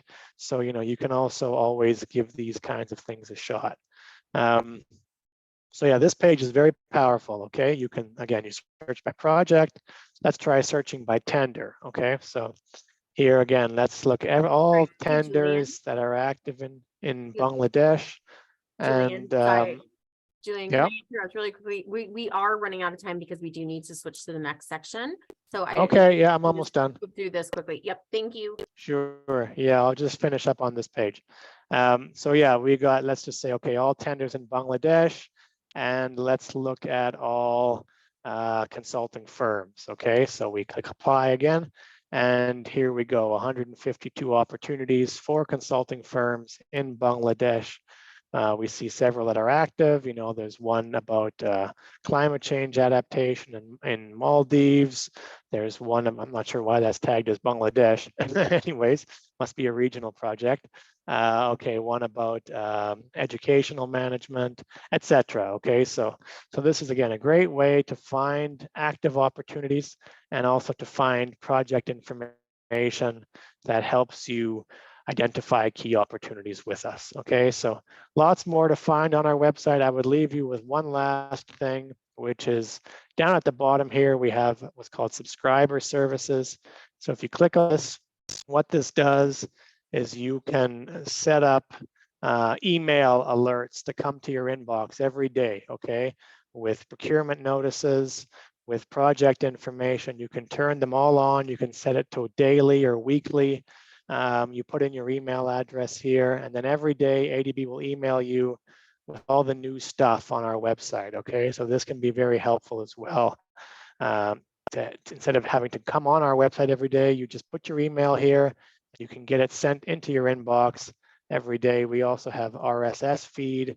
If you like RSS, you can do it that way as well. So this helps you stay up to date with everything that's going on our website. So hope that was helpful. Happy to take any questions in the chat. I'll hang around in the chat for a while, answer any questions in there, and look forward to seeing your bids. So thanks very much.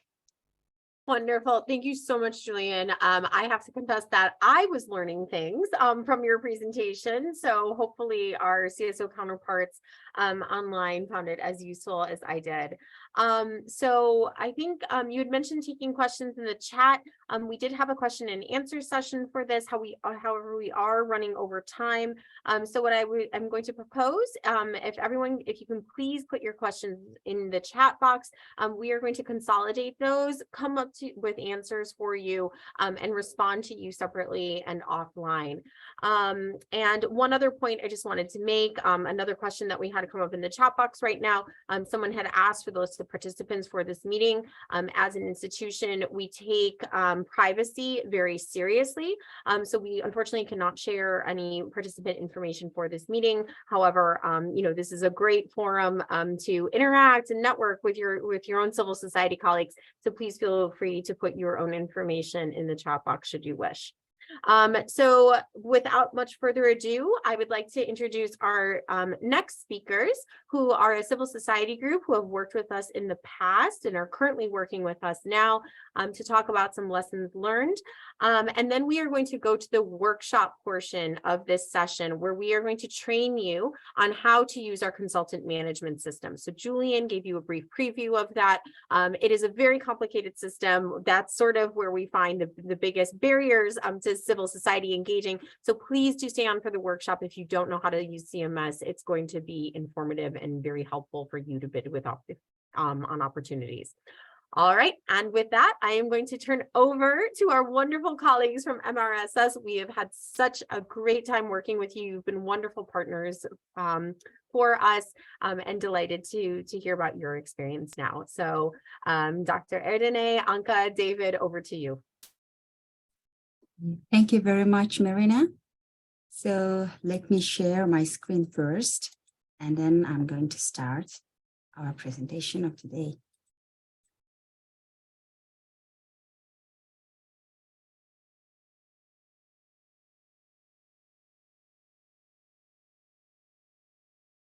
Can you see my screen now? I think it might still be loading. Okay, so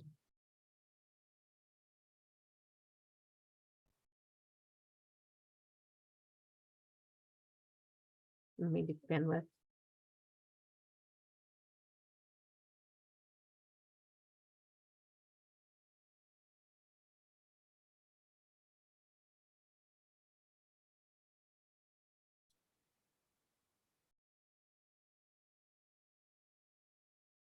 Hey, tech team, can we try pulling up the presentation from your end, please? Just in case it doesn't load.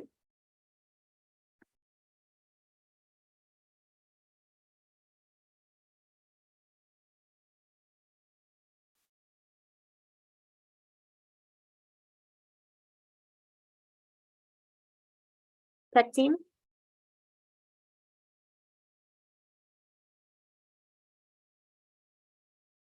Uh-oh, did we lose Anka?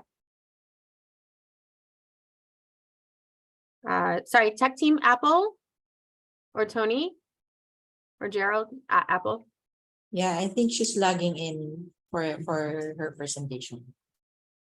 Anka is, okay. Oh, and then we've got.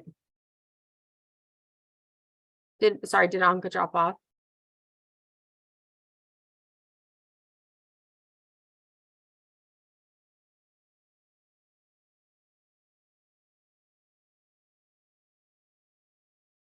David, are you in the room with Anka? Did she? Yes, I'm with her. And Ah.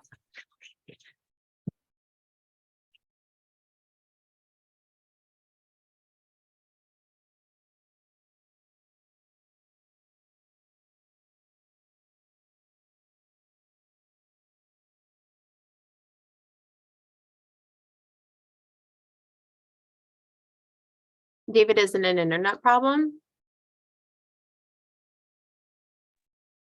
yes, she's trying join in the Zoom again. So Okay. just a moment. Sorry about that technical Okay. issue.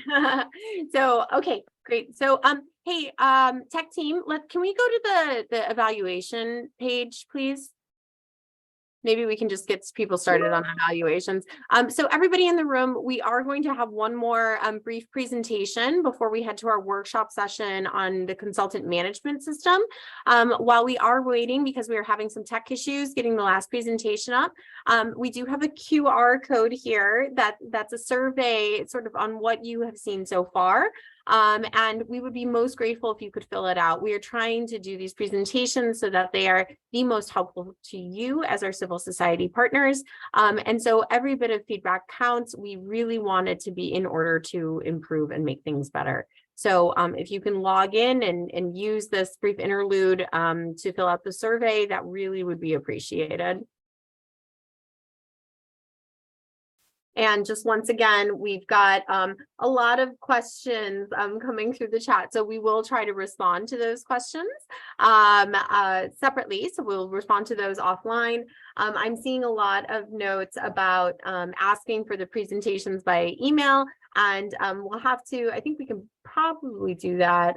We might have to improve based on your survey responses, the presentations first, and then be able to share them.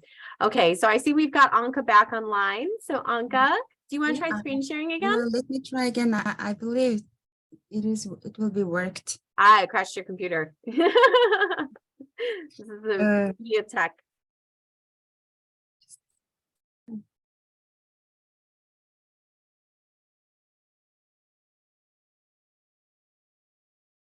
There we go. We can see it now, Anka.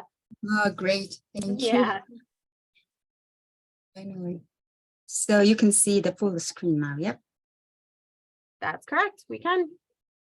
Yeah, good afternoon, dear Sustainable Development and Climate Change Department of ADB, as well as procurement and financial management department of ADB as well. Also, other team members of ADB and those who are watching today's virtual business opportunities seminar. So first of all, I would like to express my sincere gratitude to Marina Best, who is the Senior Social Development Specialist of ADB, and her team to giving our team and us to present and share our experiences working with ADB and recommendations with you. So my name is Anktoya Bold. I'm the Administration Manager of 26 Civil Society Organizations Consortium from Mongolia. I'm the main presenter of the lessons learned presentation of today. So here with me, my two colleagues, Dr. Ertne Batsaruk, who is our Program Director, as well as Mr. Davadala Tumdala, who's our Operations Manager, as a participant as well as a supporter. So dear team, can you say hello to the participants and other panelists, please? Ms. Ertne. Thank you very much. It's an absolute pleasure to be here. And my name is Ertne. Okay, good evening, everybody. So nice to see you here. So you can call me David. So nice to see you here again. Thank you. Okay, thank you very much. So let me quickly go through the content of my presentation of today. So at a glance, the organizations and project will be briefly introduced, and then I'll express the highlights of how it was to work with ADB and what challenges as well as benefits we faced while we were implementing the project with working with ADB team. So finally, as a grassroots civil society organizations, we would like to provide some recommendations to other civil society organizations and ADB for continuing the strong collaborations with Asian Development Bank. So let me start from the first part of the presentation.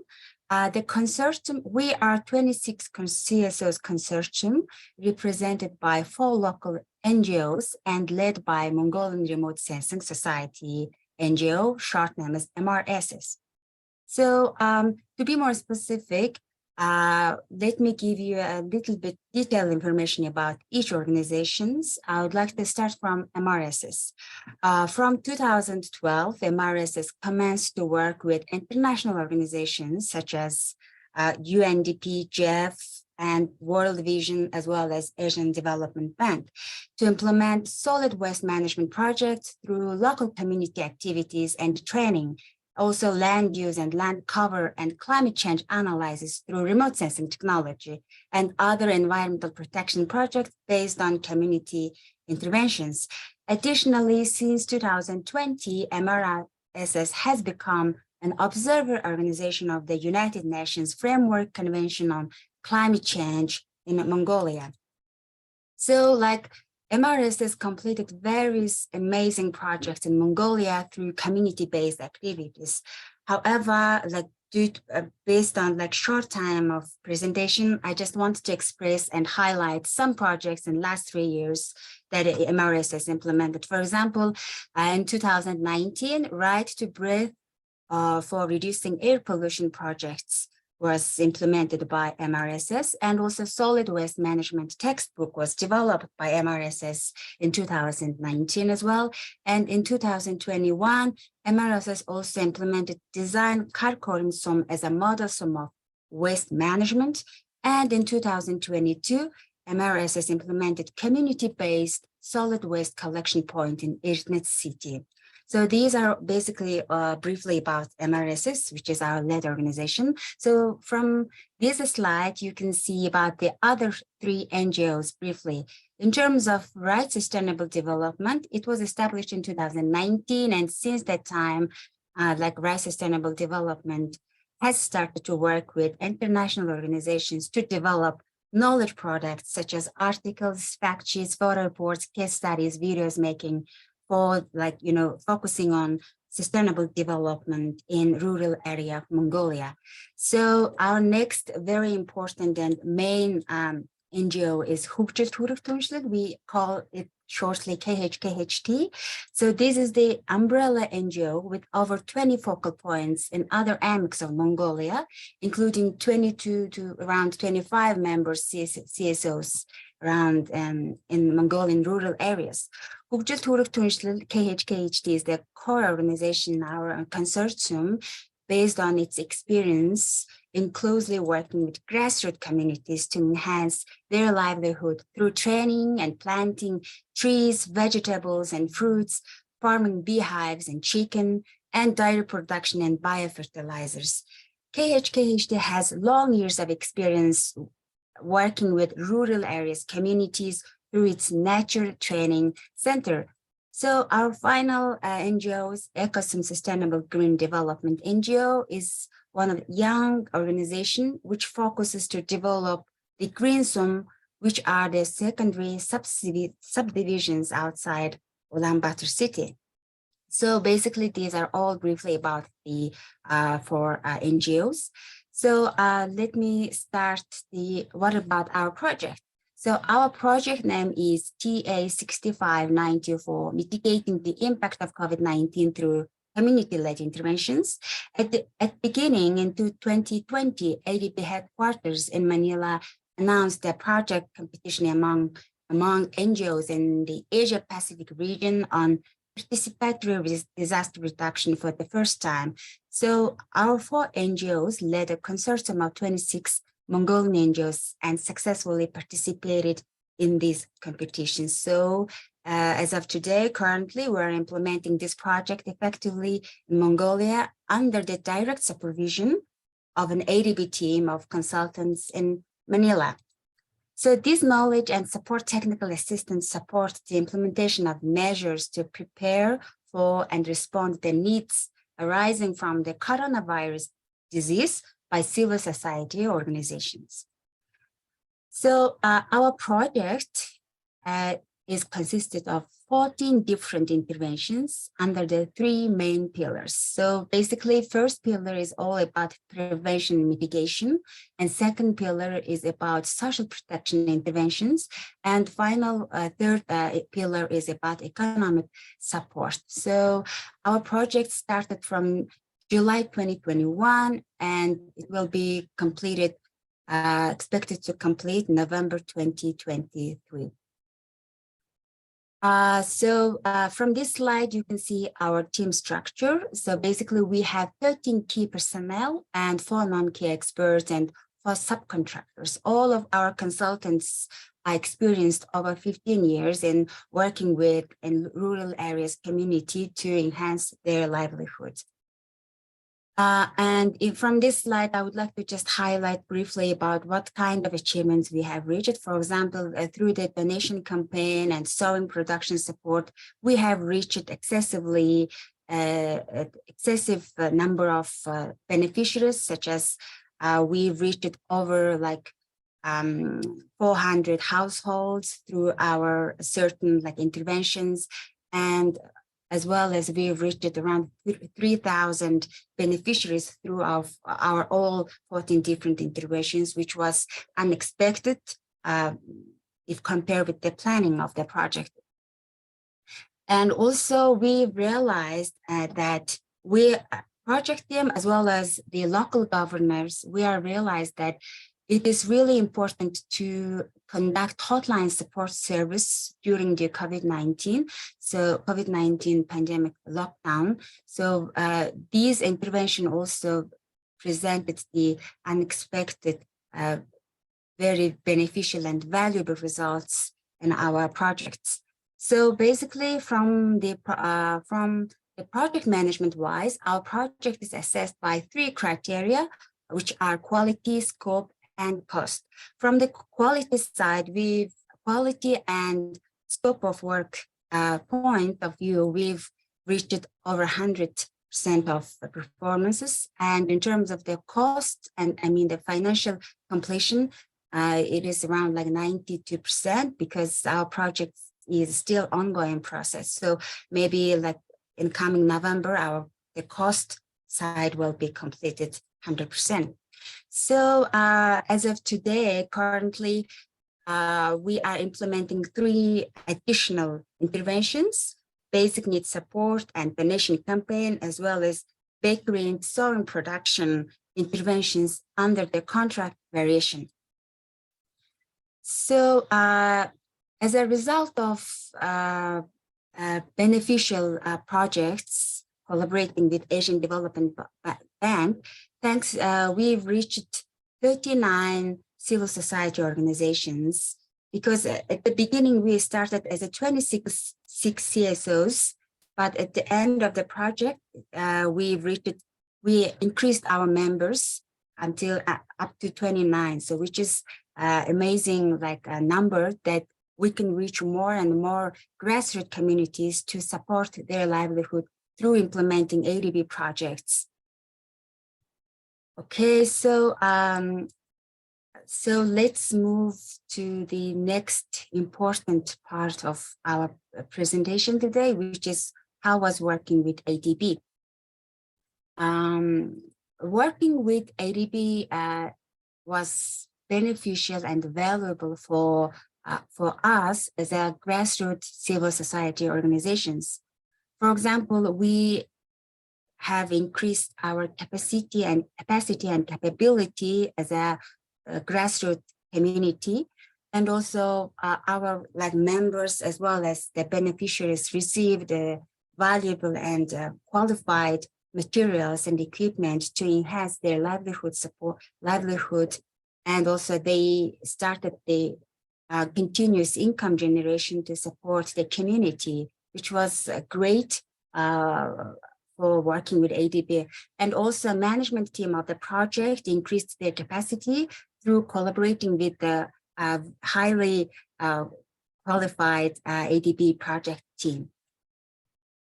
And basically, there are around 17,600 civil society organizations in Mongolia, but many of them have some issues as having limited funding opportunities, human resource retention issues, and lack of management capacities to have survival and successful functioning. And also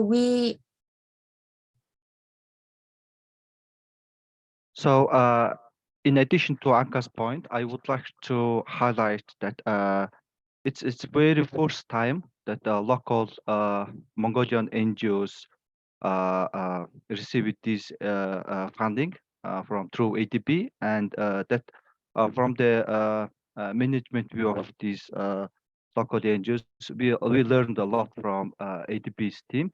So from the very beginning, so ADB team supported us and helped us in each step of this evaluation process, and during the implementation also ADB team is very supported, and we learned a lot from, and we got a lot of experience. Even our head of our member CSOs, they had now hope to future cooperation with the ADB, because it was very first time to having a direct contact and project with the ADB office in Manila. So that was very encouraging and supporting for them as have a direct contact with the Manila. So thank you so much. Thank you, David, for supporting me during the presentation. So also the Mongolian civil society organizations in the rural area and as well as in the grassroots level, we have also English language barrier, and we also have lack of professional capability to work with international organizations, to be honest. And also we do have inadequate professional policies and procedures and lack of financial support to expand the activities to support ourselves. So the next slide.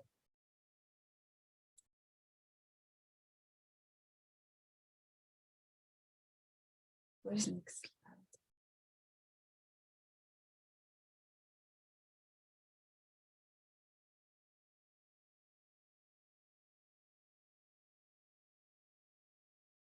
Do you need the next slide, Anka? Yeah. Yeah. Tech team, can we go one slide further, please? Yeah. Oh, it's frozen. There we go. Okay. So like working with ADB, we received a lot of benefits. So for example, our beneficiaries, which are local communities, are able to communicate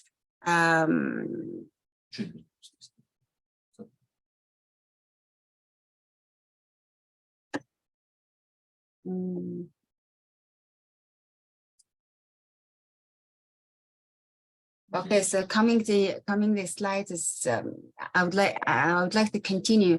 So we have received our like beneficiaries, which are the rural area, local communities, are able to communicate from everywhere with each other to share the experiences during the lockdown of COVID-19 pandemic, and also our grassroots communities are able to plant qualified seeds, because in Mongolian markets, the qualified seeds are very like expensive if compared with their income. Therefore, like the project enabled them to plant the qualified seeds to harvest the good vegetables. And also our members and other beneficiaries received bakery and sewing and dairy production equipment that it helped them to increase their livelihood income. And also the management team of the project learned from the ADB team very much. And based of all of these results, we hope our consortium has a strong belief and hope that there is a potential to collaborate with ADB team as a grassroots civil society organization. While we are working with ADB, our perspective is changed and about the work with international organizations.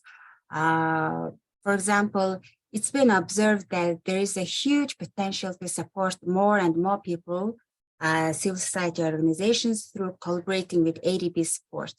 And also it helped us to see and understand more about the vulnerable groups of our societies while we were working with them closely by collaborating with ADB team. And also it was really good experience to like working in CMS platform, which is very clear and very easy to follow its process, and as well as TA claim platforms. And local CSOs are motivated to participate in more biddings to obtain advantages for their development through collaborating with ADB. So, and our perspective of working with ADB has been like that. And also additionally, we would like to highlight that appreciate that last 30 years, ADB is, supported the Mongolian, many Mongolian sectors in different ways. And also in 2020, ADB country office in Mongolia established a Mongolian civil society organization consultative committee, which might be helpful the further development of the local and rural areas communities. So yeah, we have a lot of benefits and values and advantages of working with ADB team, but however, as a rural areas grassroots civil society organization, we do have some challenges while we were working with ADB. The first one is, it's been assumed that a process of financing and procurement could be designed for civil society organizations because we are facing to reimbursement process, and also reviewing time and period of the documents in TASU is slower than our expectation. And maybe if we do have backup plan to accumulate, to anticipate and estimate the timeline of the reviewing in TASU platform, of course, it could be manageable as a civil society organization. And so let me move to the next very important part of our presentation, which is recommendation to other civil society organizations as well as to ADB. So start from recommendation to other communities. So ADB might need dedicated financial and procurement process for civil society organizations. Generally, civil society organizations are not for profit communities by main groups of local people who have similar interests and abilities. As a result, CSOs need more reserve money and saving profits to finance planned considerable procurements and abilities. However, ADB's procurement process are designed to be like a pay by yourself first and claim from us, even for CSOs that do have such kind of financial reserve. So yes, ADB does have an advance payment method to solve this cash flow issue for civil society organizations. However, this process requires a lot of documentations and effort as well as timing. And therefore, we suggest to organizations, to other civil society organizations to consider this cash flow deficiency issue for procurements. So to be precise, one must be planned its procurement activities based on the advance payment and financial abilities. And as I mentioned earlier, we should have backup plan for seasonal and other critical tasks with specific deadline to comply with the ADB's requirement as well as our initial project planning. Yes, we do have a lot of advantages as well as a few challenges for working with ADB. But as a grassroots civil society organization, we have to adapt the situation and go and move forward to reach our goal and develop ourselves as well as increasing our collaboration with Asian Development Bank. For example, first of all, we should replanning and discussion of interventions with ADB team, which is highly supportive. And also it is really safe to ask and make sure to next step from ADB team. And also we have to be aware of the financial and procurement documentation requirements of ADB, and it helps to navigate your work properly to save the time. So like finally, we've concluded in 3 main recommendations to ADB team on behalf of 26 civil society organization consortium. So based on our experiences, we would like to express our first recommendation is about procurement. So it would be effective, no reimbursement for local CSOs in financial and procurement process. And it could be effective only for advanced payment of financial and procurement policy for local CSOs. And additionally, financial documentation requirements could be reduced because during the intensive interventions in rural area, it is challenging to receive official financial documents such as e-receipts and other kind of documents from rural markets and other organizations. And second one is that tendering and bidding selection process must be in Manila or maybe an international level, not in Mongolia due to some conflicts of interest in government organizations and other local PMOs, to be honest, because as of 2022, Mongolia is stand on 116 about the corruption index out of 176 other countries in the world. Therefore, we highly recommend to ADB. It would be very beneficial and fair if you process your selection in Manila office or maybe in international level. And the third and final point is the projects in Mongolia must be implemented by local entities, not maybe in international NGOs or organizations, because local communities and local civil society organizations has deep understanding about real demand, real necessity of a local community and societies. our society's real issues. And also, as a result of working with ADB team, we believe that we are capable to implement the projects through collaborating with ADB team as a grassroots community. In the future, like we also might need a knowledge electronic platform infrastructure for rural CSOs in Mongolia. Because Mongolia has a very small population with a large territory and harsh ecological climate and poor infrastructure. Therefore, we need the long distance communication to exchange our knowledge and information and lessons learned experiences timely with each other. So I would like to ask from David and Mr. Erdene if you have any additional recommendations and to ADB as well as to other civil society organizations. Okay, thank you so much, Anka. So you covered pretty much everything. So generally, only one point to add is about like as Mongolia is one of the developing countries, so working with these grassroots NGOs in rural areas is it's very difficult to get proper receipts and financial documentation, as well as the reimbursement process was a little challenging, as CSOs don't have any generally reserve monies, and it's they are not for the profit. So generally, we local CSOs don't have any reserve financial capability. And however, with this ADB team, we could manage it very well.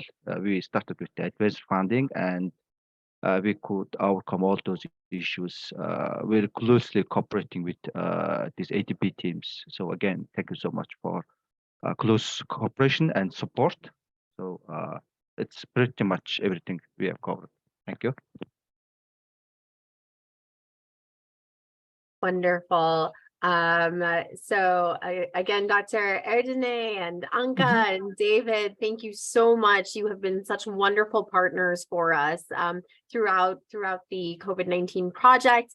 And we've seen you do such amazing work with communities. And so these recommendations are well taken. And I hope, they're useful. I mean, they are useful for us. I hope they're useful for our other civil society colleagues in the room today. And Dr. Erdene, did you want to say anything, any final remarks before we go to our break?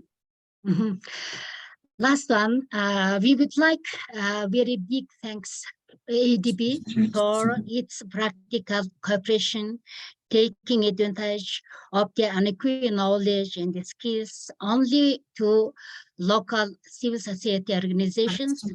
This allows CSOs to increase their involvement in the development and implementation of ADB supported projects. Thank you again. Wonderful. Thank you so much, Dr. Erdene, and thank you, MRS's colleagues again for everything. Marina, finally, I would like to express our gratitude on behalf of 26 CSOs consortium, and this is my final page of the presentation. Yeah. So we wanted to express how much we thank to ADB and implementing the project, and more local CSOs joined us, and we reached a lot of people and households from targeted vulnerable groups. And working with ADB keeps us inspired to support and has more people to bring a strong social impact to our society. So we really appreciate the ADB very much to provide this opportunity, which enables our consortium to bring a huge contribution to our society. So we would like to, it would be grateful and awesome if we have a chance to implement such kinds of projects again by working with Asian Development Bank. And if there will be, we really want to reach more areas and more AMEX SOMs of Mongolia to support our rural area civil society organizations. Thank you so much for your attention. Wonderful. Thank you, Anka. Thank you again. Okay, so we are to all of our participants. So we've reached the end of our presentations portion of our seminars today. So now what we're going to do is we're running a little bit over, so we're going to shorten our break time. So we're going to just take 5 minutes break. So let's meet back here at 3:55. And then we'll start the workshop on our consultant management system to train you all on how to use that. So in the meantime, our tech team let's go ahead and flash the QR code. For those of you who are not going to attend the workshop, please fill this out. We want to make this better and more useful for you. This will help our future business opportunities seminars. It will help your colleagues within civil society for us to be able to give better presentations. Please use this QR code, fill this session out. We will have another QR code at the end of the CMS workshop that includes a question on how you thought of the workshop and what we can improve there. But if you aren't staying, please fill this out. All right, so everybody, let's break, and we're going to meet back here at 3:55 to start our CMS workshop. All right, thank you to all of our presenters. See you in just a couple of minutes.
Strengthening civil society engagement in ADB operations. How does ADB engage with CSOs at policy, country programming, and project levels? Under Strategy 2030, ADB's long-term corporate strategy, ADB will sustain its efforts to eradicate extreme poverty and expand its vision to achieve a prosperous, inclusive, resilient, and sustainable Asia and the Pacific, aligned with major global commitments.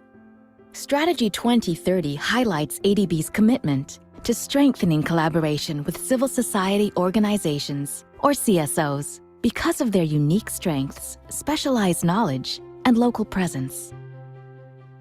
Under Strategy 2030, ADB will explore opportunities to increase the involvement of CSOs in the design and implementation of projects it supports. In particular, ADB will focus on operations that use grassroots participatory approaches to target the poor and vulnerable groups, mobilize women and young people, and monitor project activities and outputs. ADB will also seek inputs and advice from CSOs on the review of major ADB policies. What are civil society organizations? ADB defines CSOs as nonprofit organizations independent from the government, which operate around common interests. They vary in size, interests, and function, and include non-government organizations, or NGOs, youth groups, community-based organizations, independent academic and research institutes, professional associations, foundations, faith-based organizations, people's organizations, and labor unions. CSOs represent interests of their members or others. In 2020 and 2021, ADB took several steps to strengthen its collaboration with CSOs. In 2021, ADB updated key operational policy documents on engaging with CSOs and provided ADB staff and officials of developing member countries with a comprehensive toolkit on the many ways that CSOs can participate in ADB operations. The bank also updated its CSO engagement indicator in its corporate results framework to measure planned CSO engagement against delivered CSO engagement to ensure that CSOs are meaningfully engaged during project implementation. So, how does ADB engage with CSOs during policy formulation and review, country programming, and throughout the project cycle? Policy formulation and review. ADB's policy development and policy reviews provide significant scope for CSO engagement. ADB seeks CSO input and advice on major policy and strategy papers. For example, ADB teams organized a series of dialogues with CSOs for the recent review of its energy policy. Country programming and formulating country partnership strategies. Country Partnership Strategies, or CPS, are ADB's primary platform for designing operations to deliver development results at the country level. ADB staff work with key government officials to facilitate the engagement of CSOs during CPS preparation. Supporting ADB-financed projects. CSOs are also involved throughout the project cycle in ADB-financed projects, including in the design, implementation, monitoring, and evaluation stages. During project design, for example, CSOs sometimes support ADB in organizing consultations with communities or target beneficiary groups, or as consultants to provide technical inputs. CSOs may also be tapped during implementation to deliver certain components of a project, such as in constructing local small-scale irrigation systems in a large irrigation infrastructure project, or assisting to implement an ADB-financed project's Gender Action Plan or Resettlement Plan. Collaborating with CSOs and tapping their unique strengths contribute to enhancing the delivery of ADB's programs and projects and guide us jointly along the path toward a prosperous, inclusive, resilient, and sustainable Asia and the Pacific. To find out more, visit the ADB and Civil Society page and follow us on social media for updates.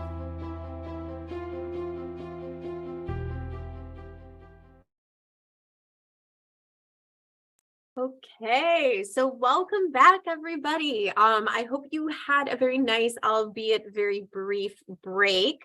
So we are moving on into the more workshop portion of our business opportunities seminar today. And it is going to be our consultant management system team, who from our procurement department, who is going to be leading that. And so this will teach you how to use the consultant management system, which I think is going to be incredibly useful for all of you interested in working with us. So without much further ado, I would like to introduce to you Steve Gillard and Carl Lumibau from our procurement department, who are going to take it away and talk to us about the consultant management system. Steve, over to you. Thank you. Good afternoon, everyone. I'm Steve Gillard, head of the Consulting Services Unit.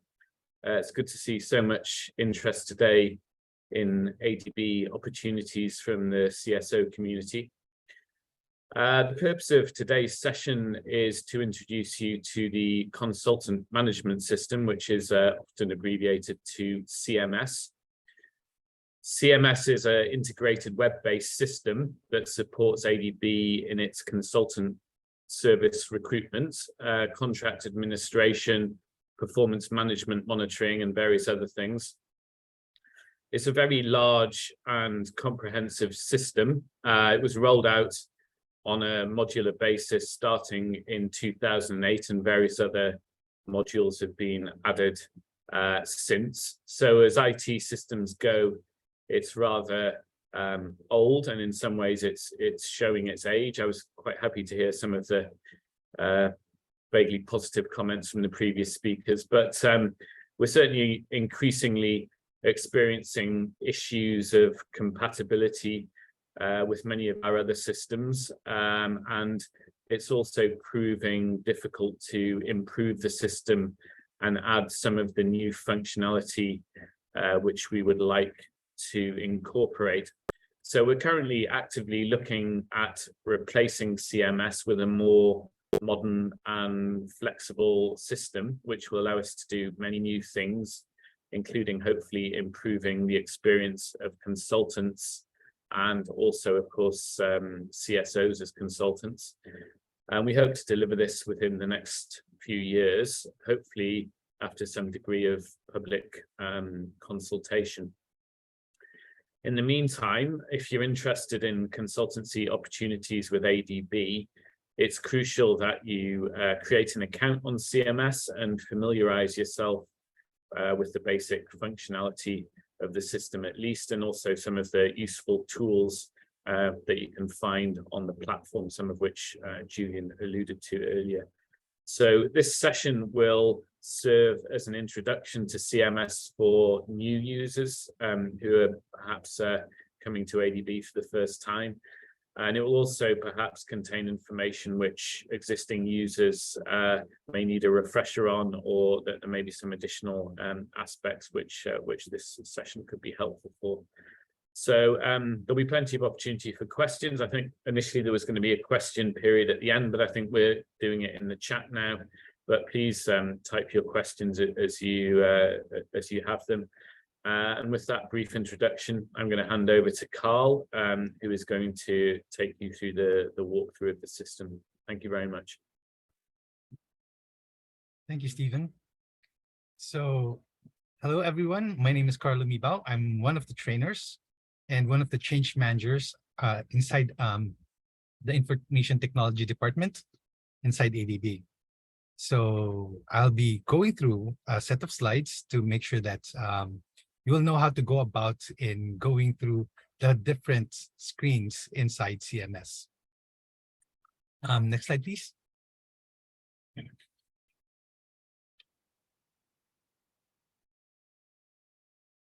Or should I share my screen instead? Tech team, can we get the slides up, please? For That's Carl? fine, I can do it. I can do it. Oh, you can do it. Thanks, Carl.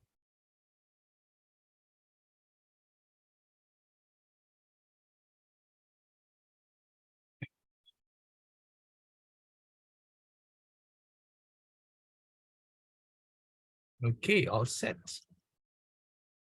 Can you see my screen? Can you see my presentation? Yes, Carl. Thank you. So this overview, I'll be discussing the CMS login screen.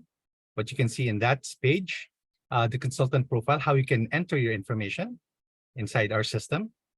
Also the consulting services. I think this was discussed earlier by Julian. I'll also show you some other information here, and also the reference materials on how you can get information on how to go about the system.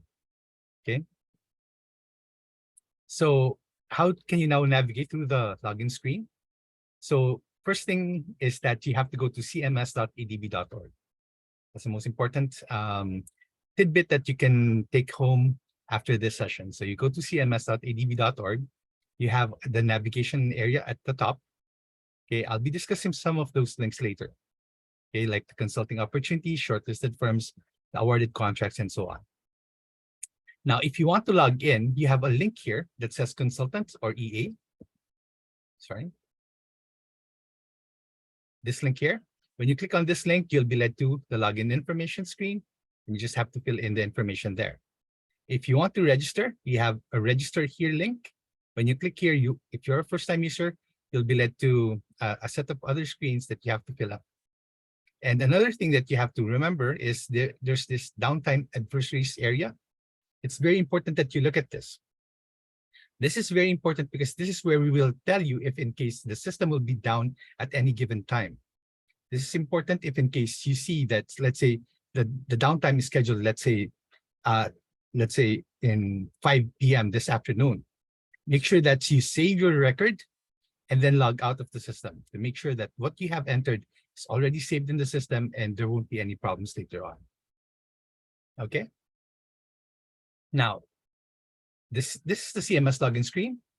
You are required to put in your username and password, and you click on login. This will now lead you to the dashboard.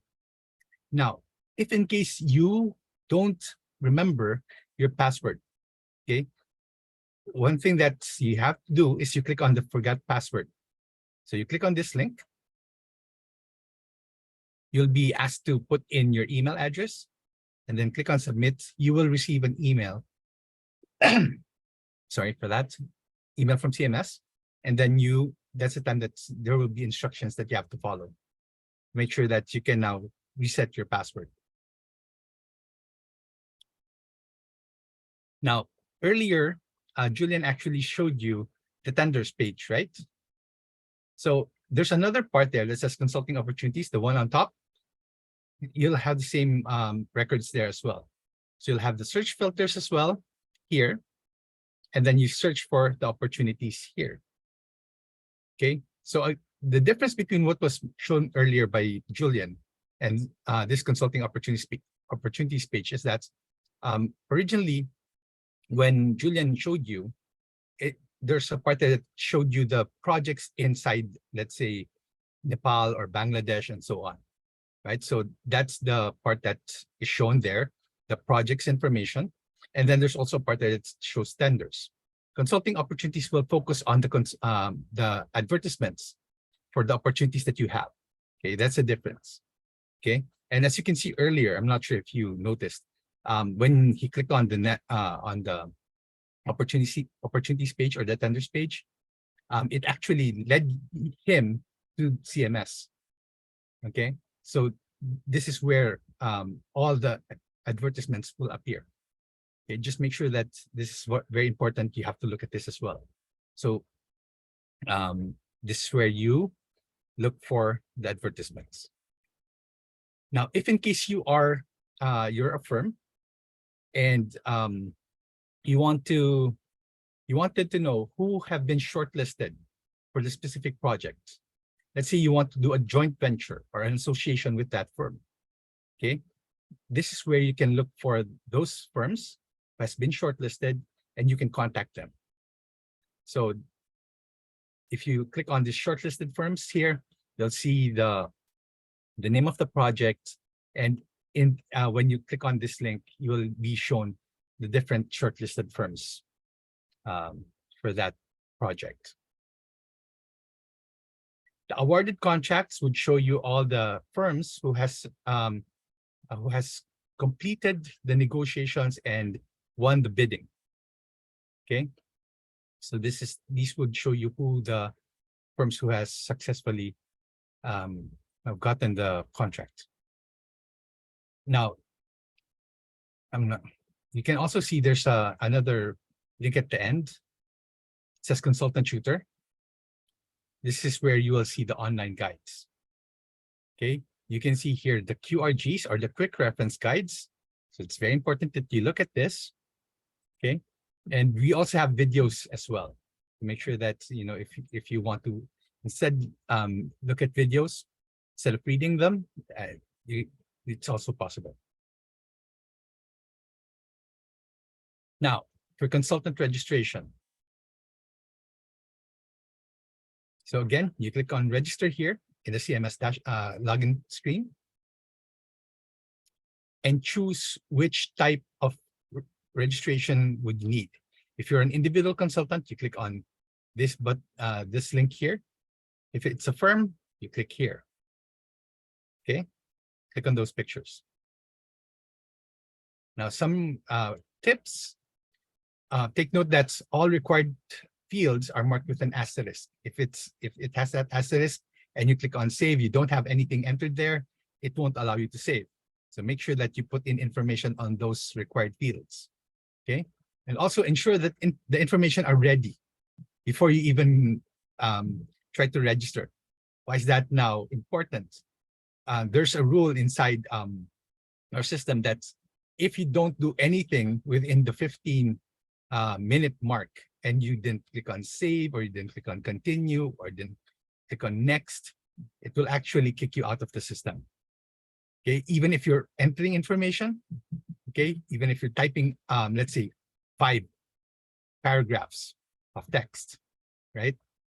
If you don't click on save, submit, next, or the other navigations screen elements there, CMS will actually kick you out. So make sure that the information is readily available for you, so that it will be easier for you to just pull in the information there and click on save or next or whatever.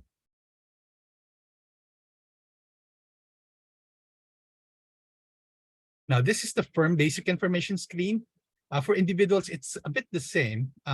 Some differences with some of the fields, but primarily it will have the same logic. Important part here, what's your organization's name?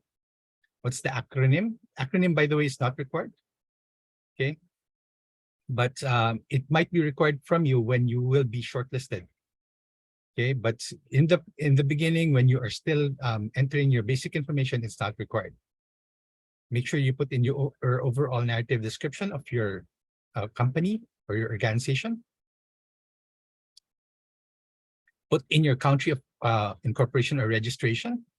Okay, and also make sure that you put in, if in case you have experience in international projects and so on, click on international or national. What type of organization it is. It's a drop-down list, so just select what is applicable to you. And also, this one, has your organization been convicted of an integrity-related offense or crime related to theft, corruption, fraud, collusion, or coercion? Make sure that you click here, yes or no. First, expertise, make sure that you put in your expertise here. This will be very useful if in case you will be submitting your EOI and ADB will be evaluating your EOI. It's very important they would see it. Okay, this is where instead of you having this face-to-face conversation with that ADB officer, this is where they can see what your expertise is. So make sure that you put that in. Okay, this one, user account details. What's important here is the email address. Okay, why I'm now focusing on this?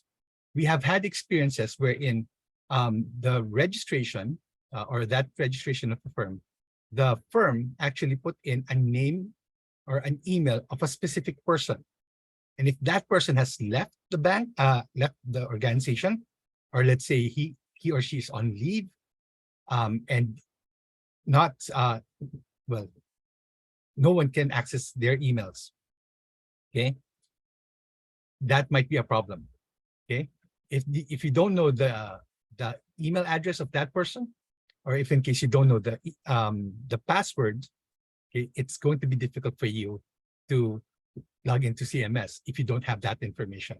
So I recommend you put in a generic email address that you have set up inside your CSO or your office, so that anyone in your company can access it. Okay, so again, that's very important. When you click on continue, this is now it will now lead you to the attachments and certification screen. Okay, and it will also reset that 15-minute kick you out rule that we have in CMS. Okay, now what are the important things that you have to attach as supporting documents? So first thing, if you have a website, you put in a link here. You have your certification of incorporation or registration. You have to put that in as well. If you have commendations or awards or certifications as well, it's good if you have them. Put that information here as well. Attach those certificates, the resumes or the CVs of your experts. Okay, and so on. So you click on add attachments, and then you can just attach each document one by one.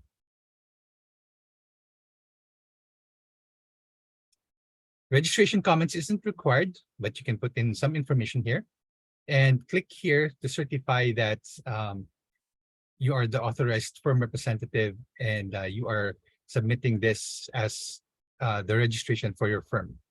Okay, put in your name and the position in the organization and click on submit.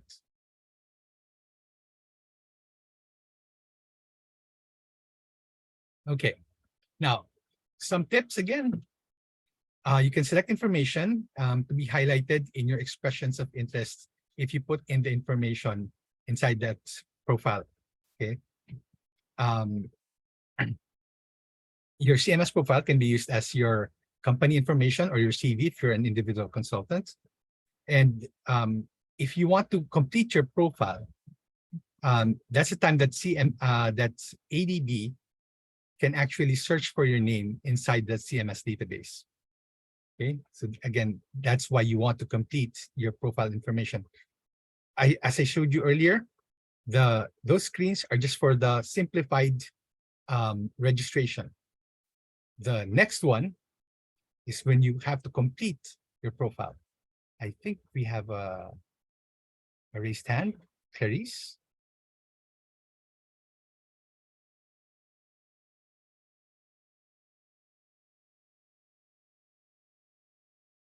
Probably not.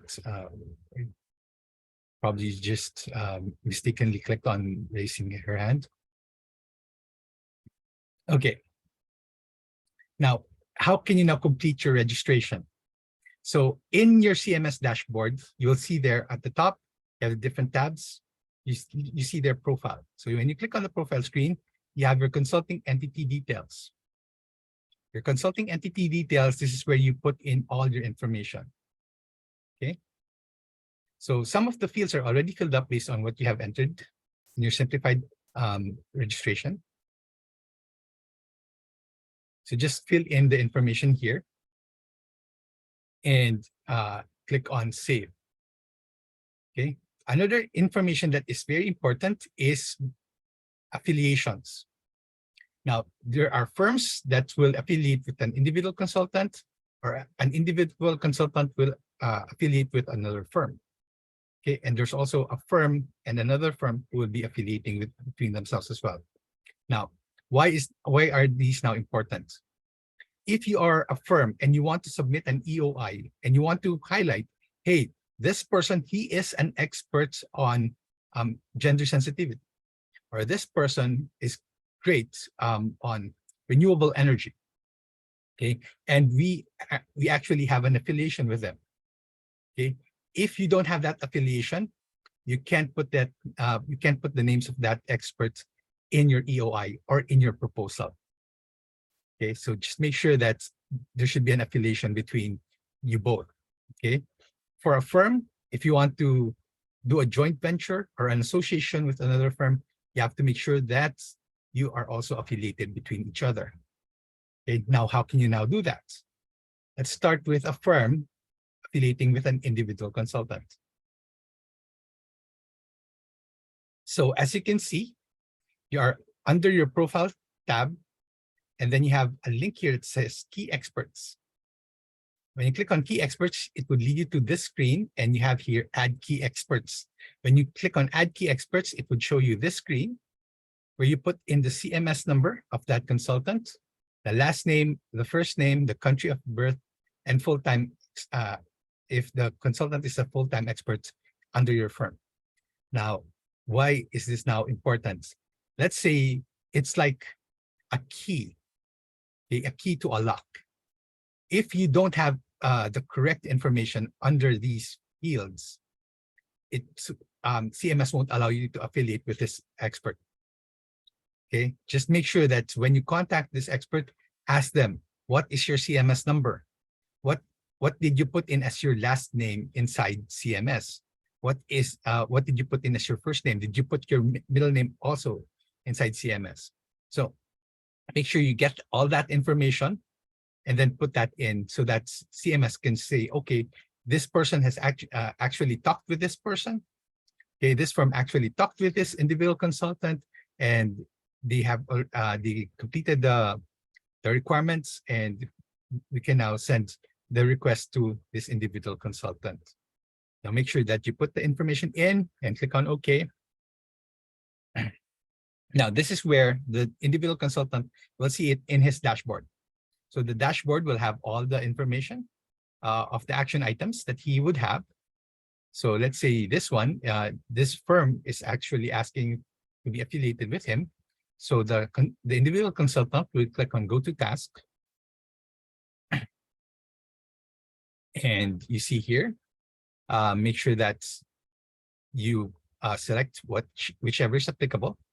And most importantly, affiliation status, you click on the drop down, click on Confirmed or Declined as your response. And when you respond, let's say confirmed, that would make sure that there's now an affiliation between the firm and the individual consultant. So you click on OK, and then that's it. That's how easy it is. Now, if in case of an individual would like to affiliate with a firm, likewise, the person should be logged in as an individual consultant. In that dashboard, you have your profile, and click on Consultant Details. And you will have at the bottom of that screen, it says Add Company Affiliation. So when you click on that button, you'll be led to something similar. So you put in the CMS number of the firm, what's the firm's name, the country of incorporation, are you a full-time expert for that firm, and will you allow this company to view your personal profile? Okay, you click on yes or no. Click on OK, and then you will now have that affiliation as well. So first, firm would request an individual consultant to be affiliated with him, or the other way around, if the individual consultant would want to be affiliated with another firm.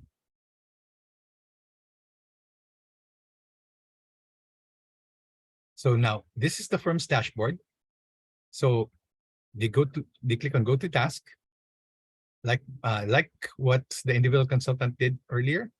So the affiliation status, the firm can just select in this drop down whether they confirm or decline the request, and they click on OK.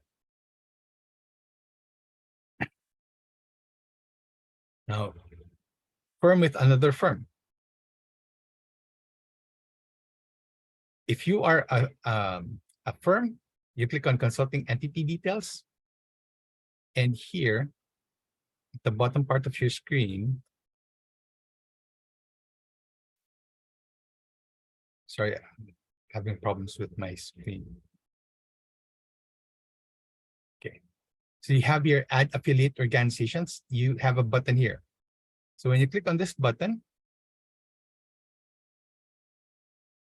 similar to what you saw earlier, you put in the CMS number of that firm.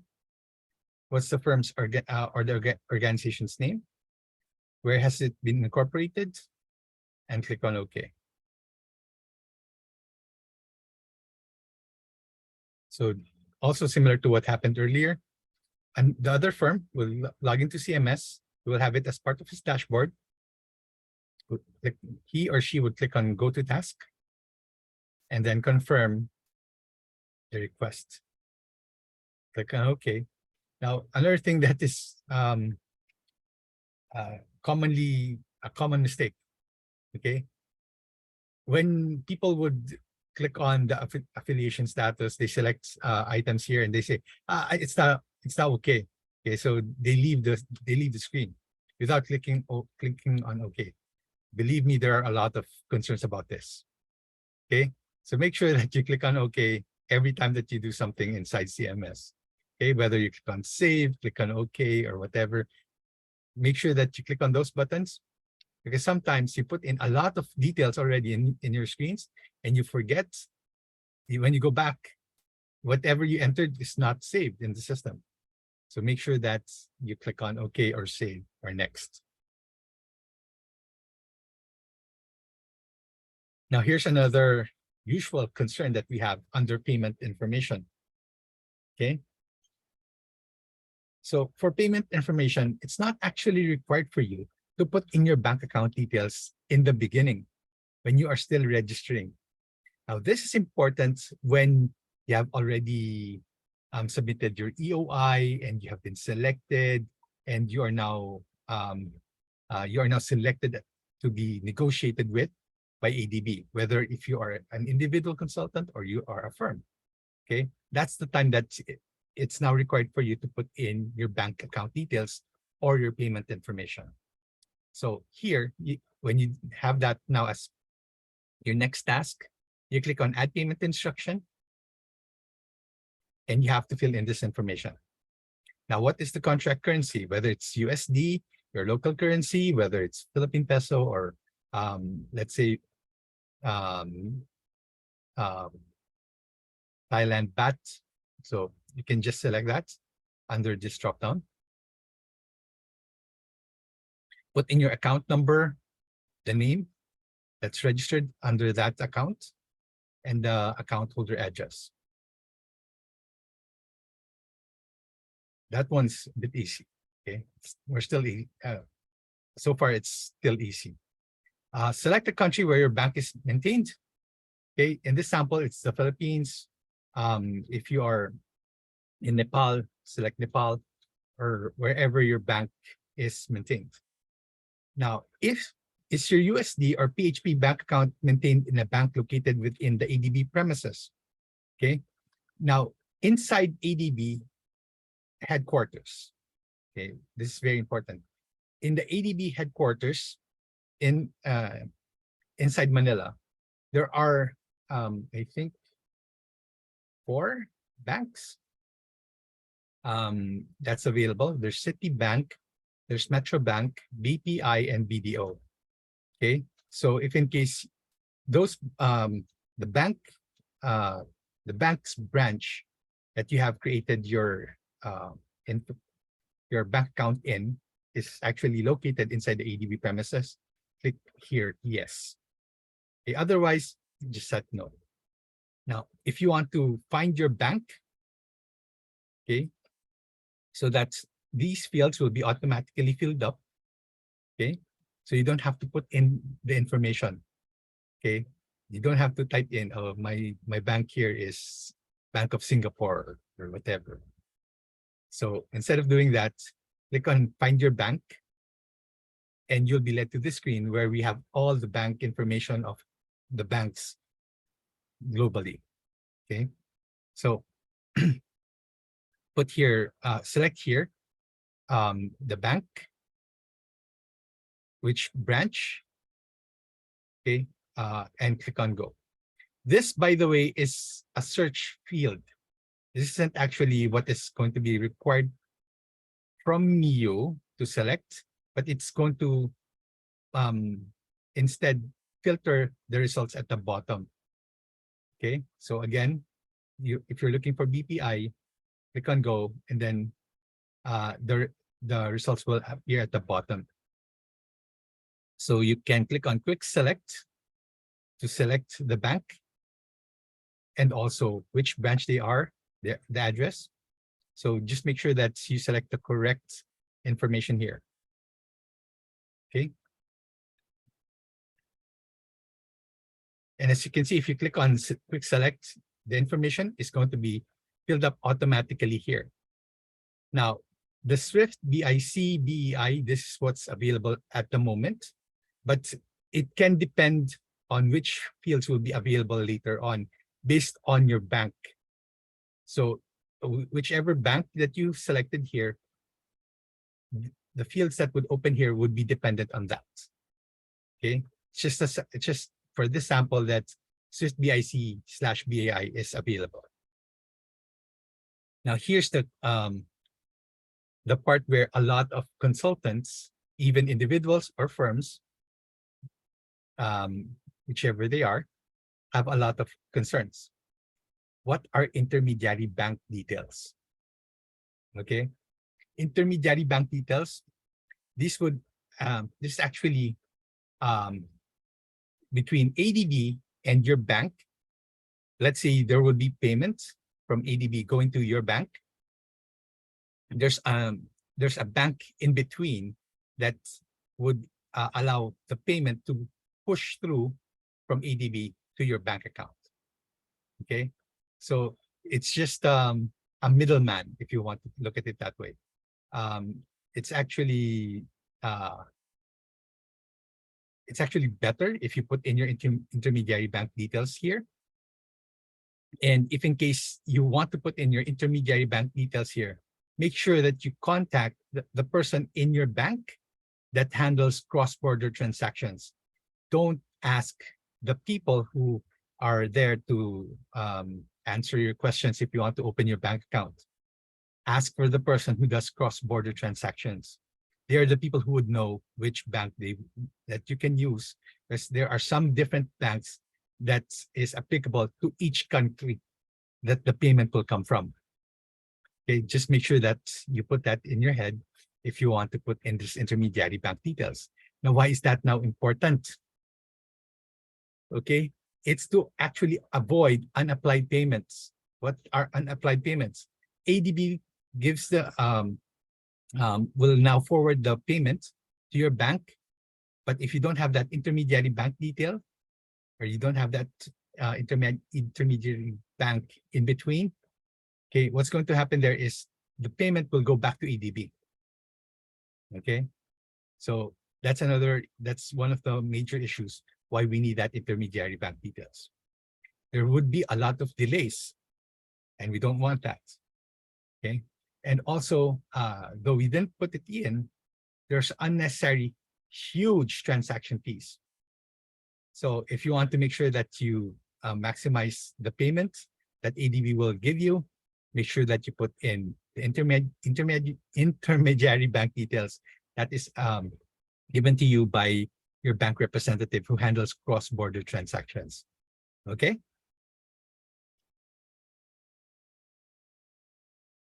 So going back to the payment information screen, you have here add attachments. So what attachments should you put in here? Let's say you are an individual consultant and the bank account is named with your spouse, okay? Or let's say it's a mixture between you and your spouse, or let's say it's under a firm's bank account and so on. Make sure that you put in any information or any document that would tell ADB that, hey, this person is actually connected with this bank, okay, or this bank account. So just make sure that you put that in here, okay? And you can put in additional comments here if you need to. And when you click on submit, what would happen here is that the information would be reviewed by people inside ADB, and then it would be activated later on.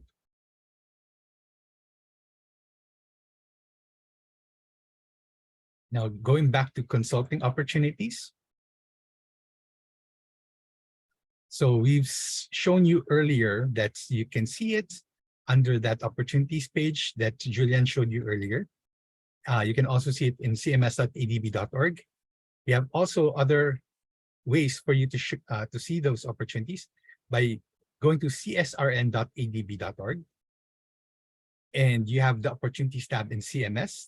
That's what I showed you earlier. I can actually show you more later. And there's a CSRN weekly email notification. If you are registered inside CMS, you will receive this, let's say, I think not on a Monday, on a Sunday. Okay, that depends on the traffic that's happening with the different email notifications that ADB will send out. Now, this screen that you see here, it's under csrn.adb.org. Okay, so again, you have your search filters and you have the advertisements here. Now, if you click on the project link, it would lead you to the project data sheet in adb.org to make sure that you know some more information about the project. And when you click on the view CSRN icon, it would lead you to the consulting opportunity. Here's another issue that we have received. They don't know how to look at the advertisements. Okay, they're clicking on the project datasheet link and they don't click on the view CSRN link. Make sure that you click on the view CSRN link. So this part, if you are in the CMS login screen, you have your consulting opportunities on top, just like what I showed you earlier. And this is the screen where if you are inside the CMS application, if you're already logged in. So you have here your opportunities tab, and then make sure that you use the filters. So these filters will tailor the results that CMS will provide for you at the bottom of the screen. So when you click on go, the results will appear here. I also mentioned the CSRN weekly email notification. This is actually how it would look like. So it's an email that will be sent to you. So the list of the information for the advertisements will show up here. Okay, and if you need to click on these links, it would lead you to the CSRN page.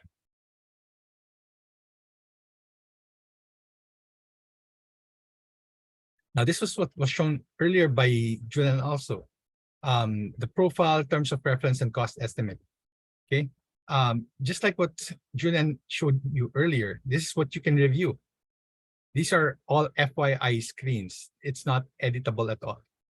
Okay, this is where you can see, oh, what is required from you if you want to express interest in this opportunity. What's the terms of reference? What is required from you? Which locations will your consultants be assigned to? If you will be traveling to another city or another country, you'll see it here, and the cost estimate as well.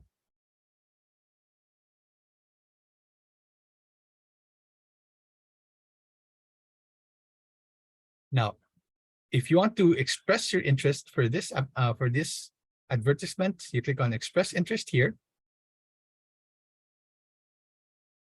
and you will be led to this screen. Okay, if in case you want to, this is for a firm, by the way.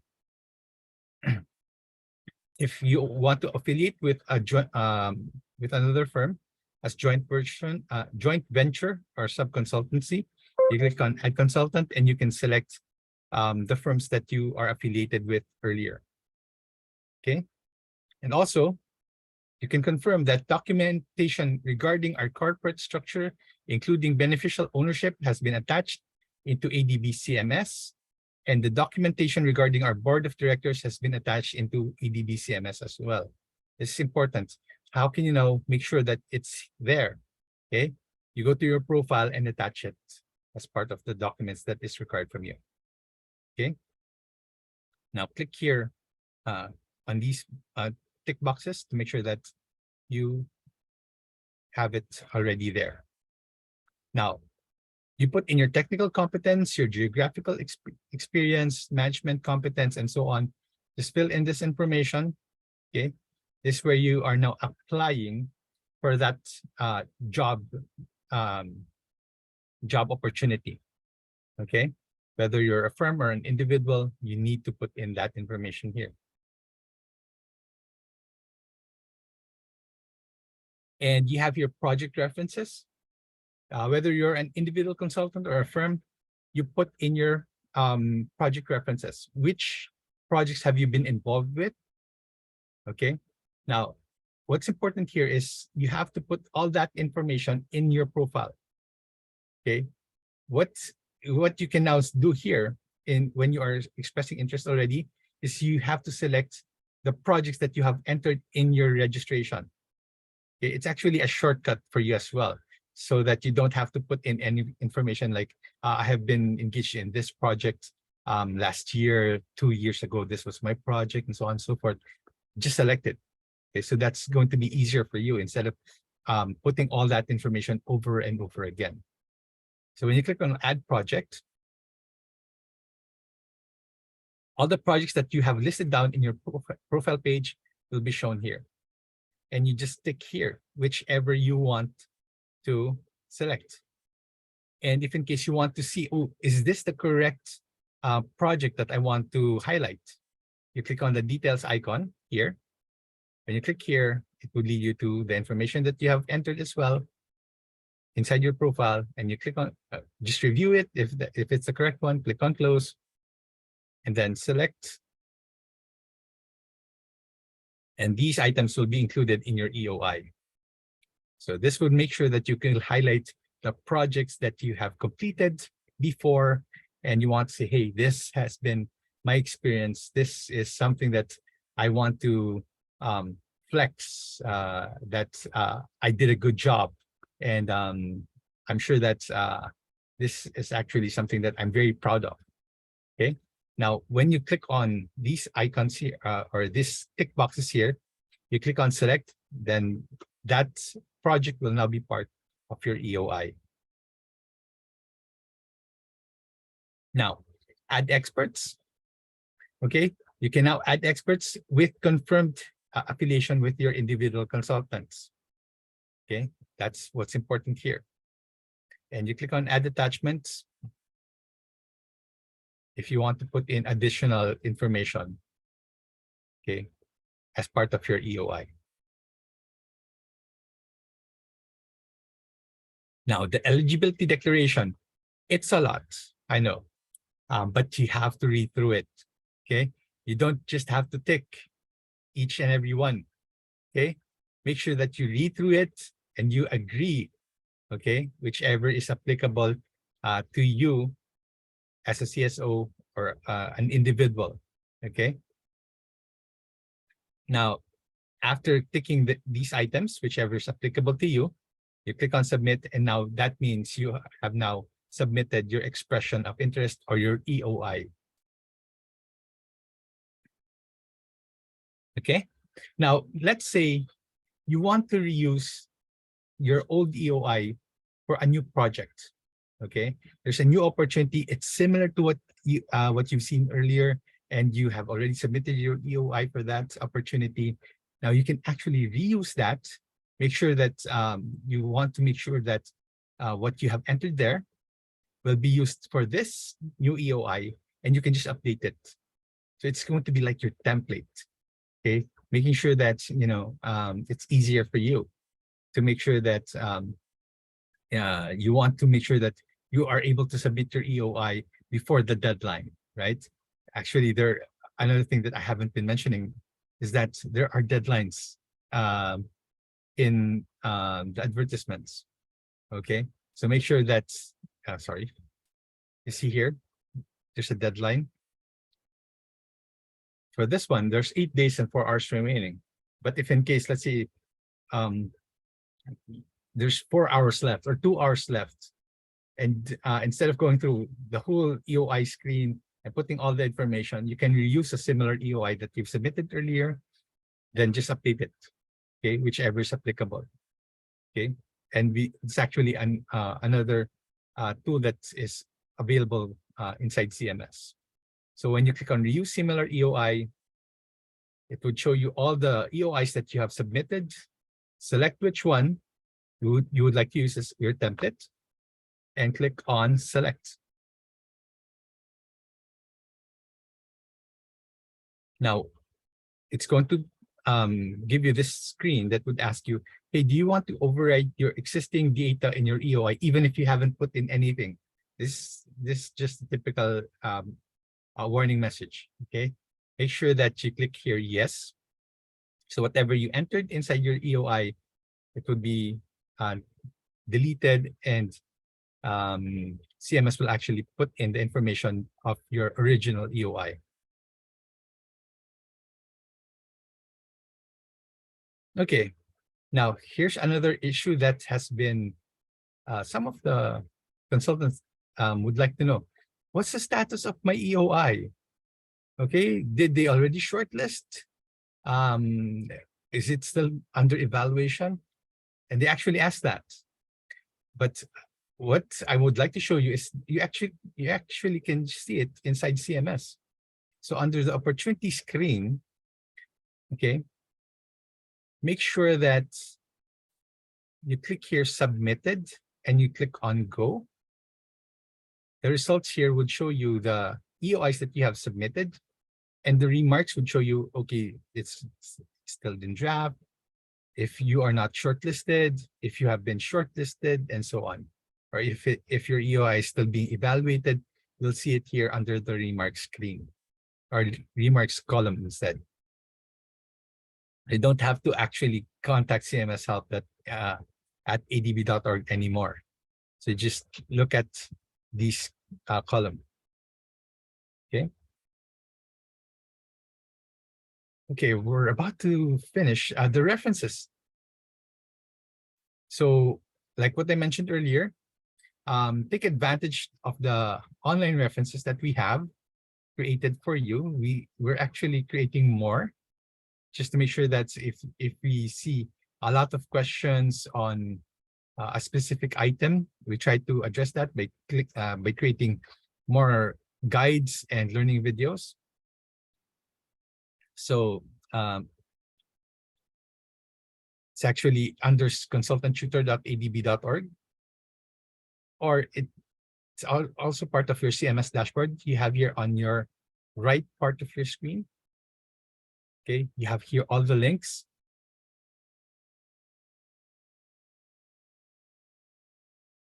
And that's about it.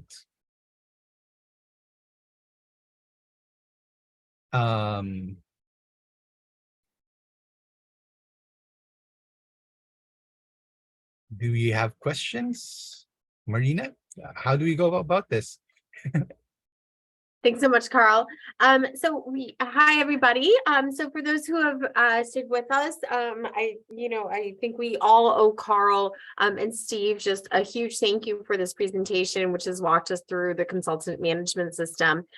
So we are, we're pretty much at close, and I think we've been doing a good job of answering questions in the chat box. So I don't think we'll go to open Q&A as we're getting to sort of late in the afternoon.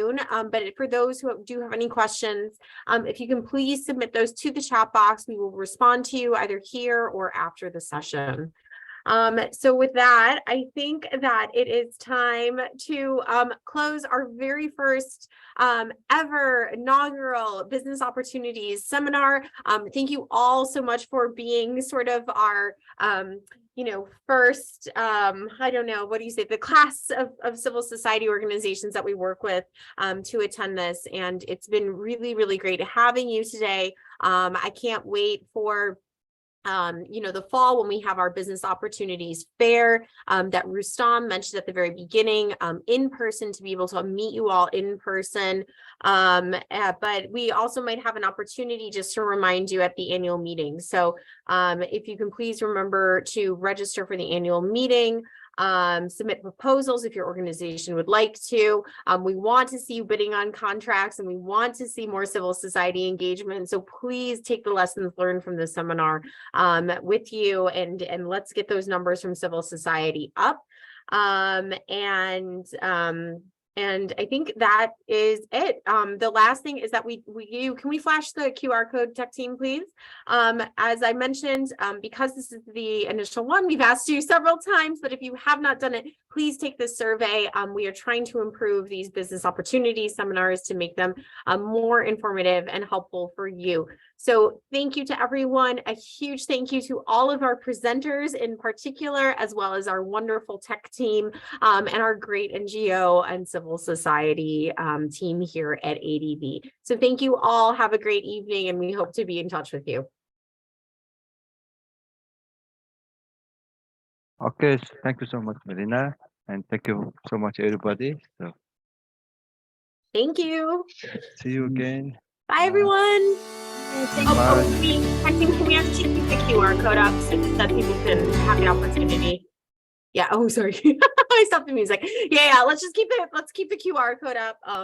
Just because we let's try to get as many people as possible to go for it. Yeah, I see we still have 112 participants. So just another reminder, if you haven't filled out the QR code survey, if you could do that again, please, that would be great. Thank you, everybody. Bye now. Bye. Bye. Thank you, everyone. Thank you.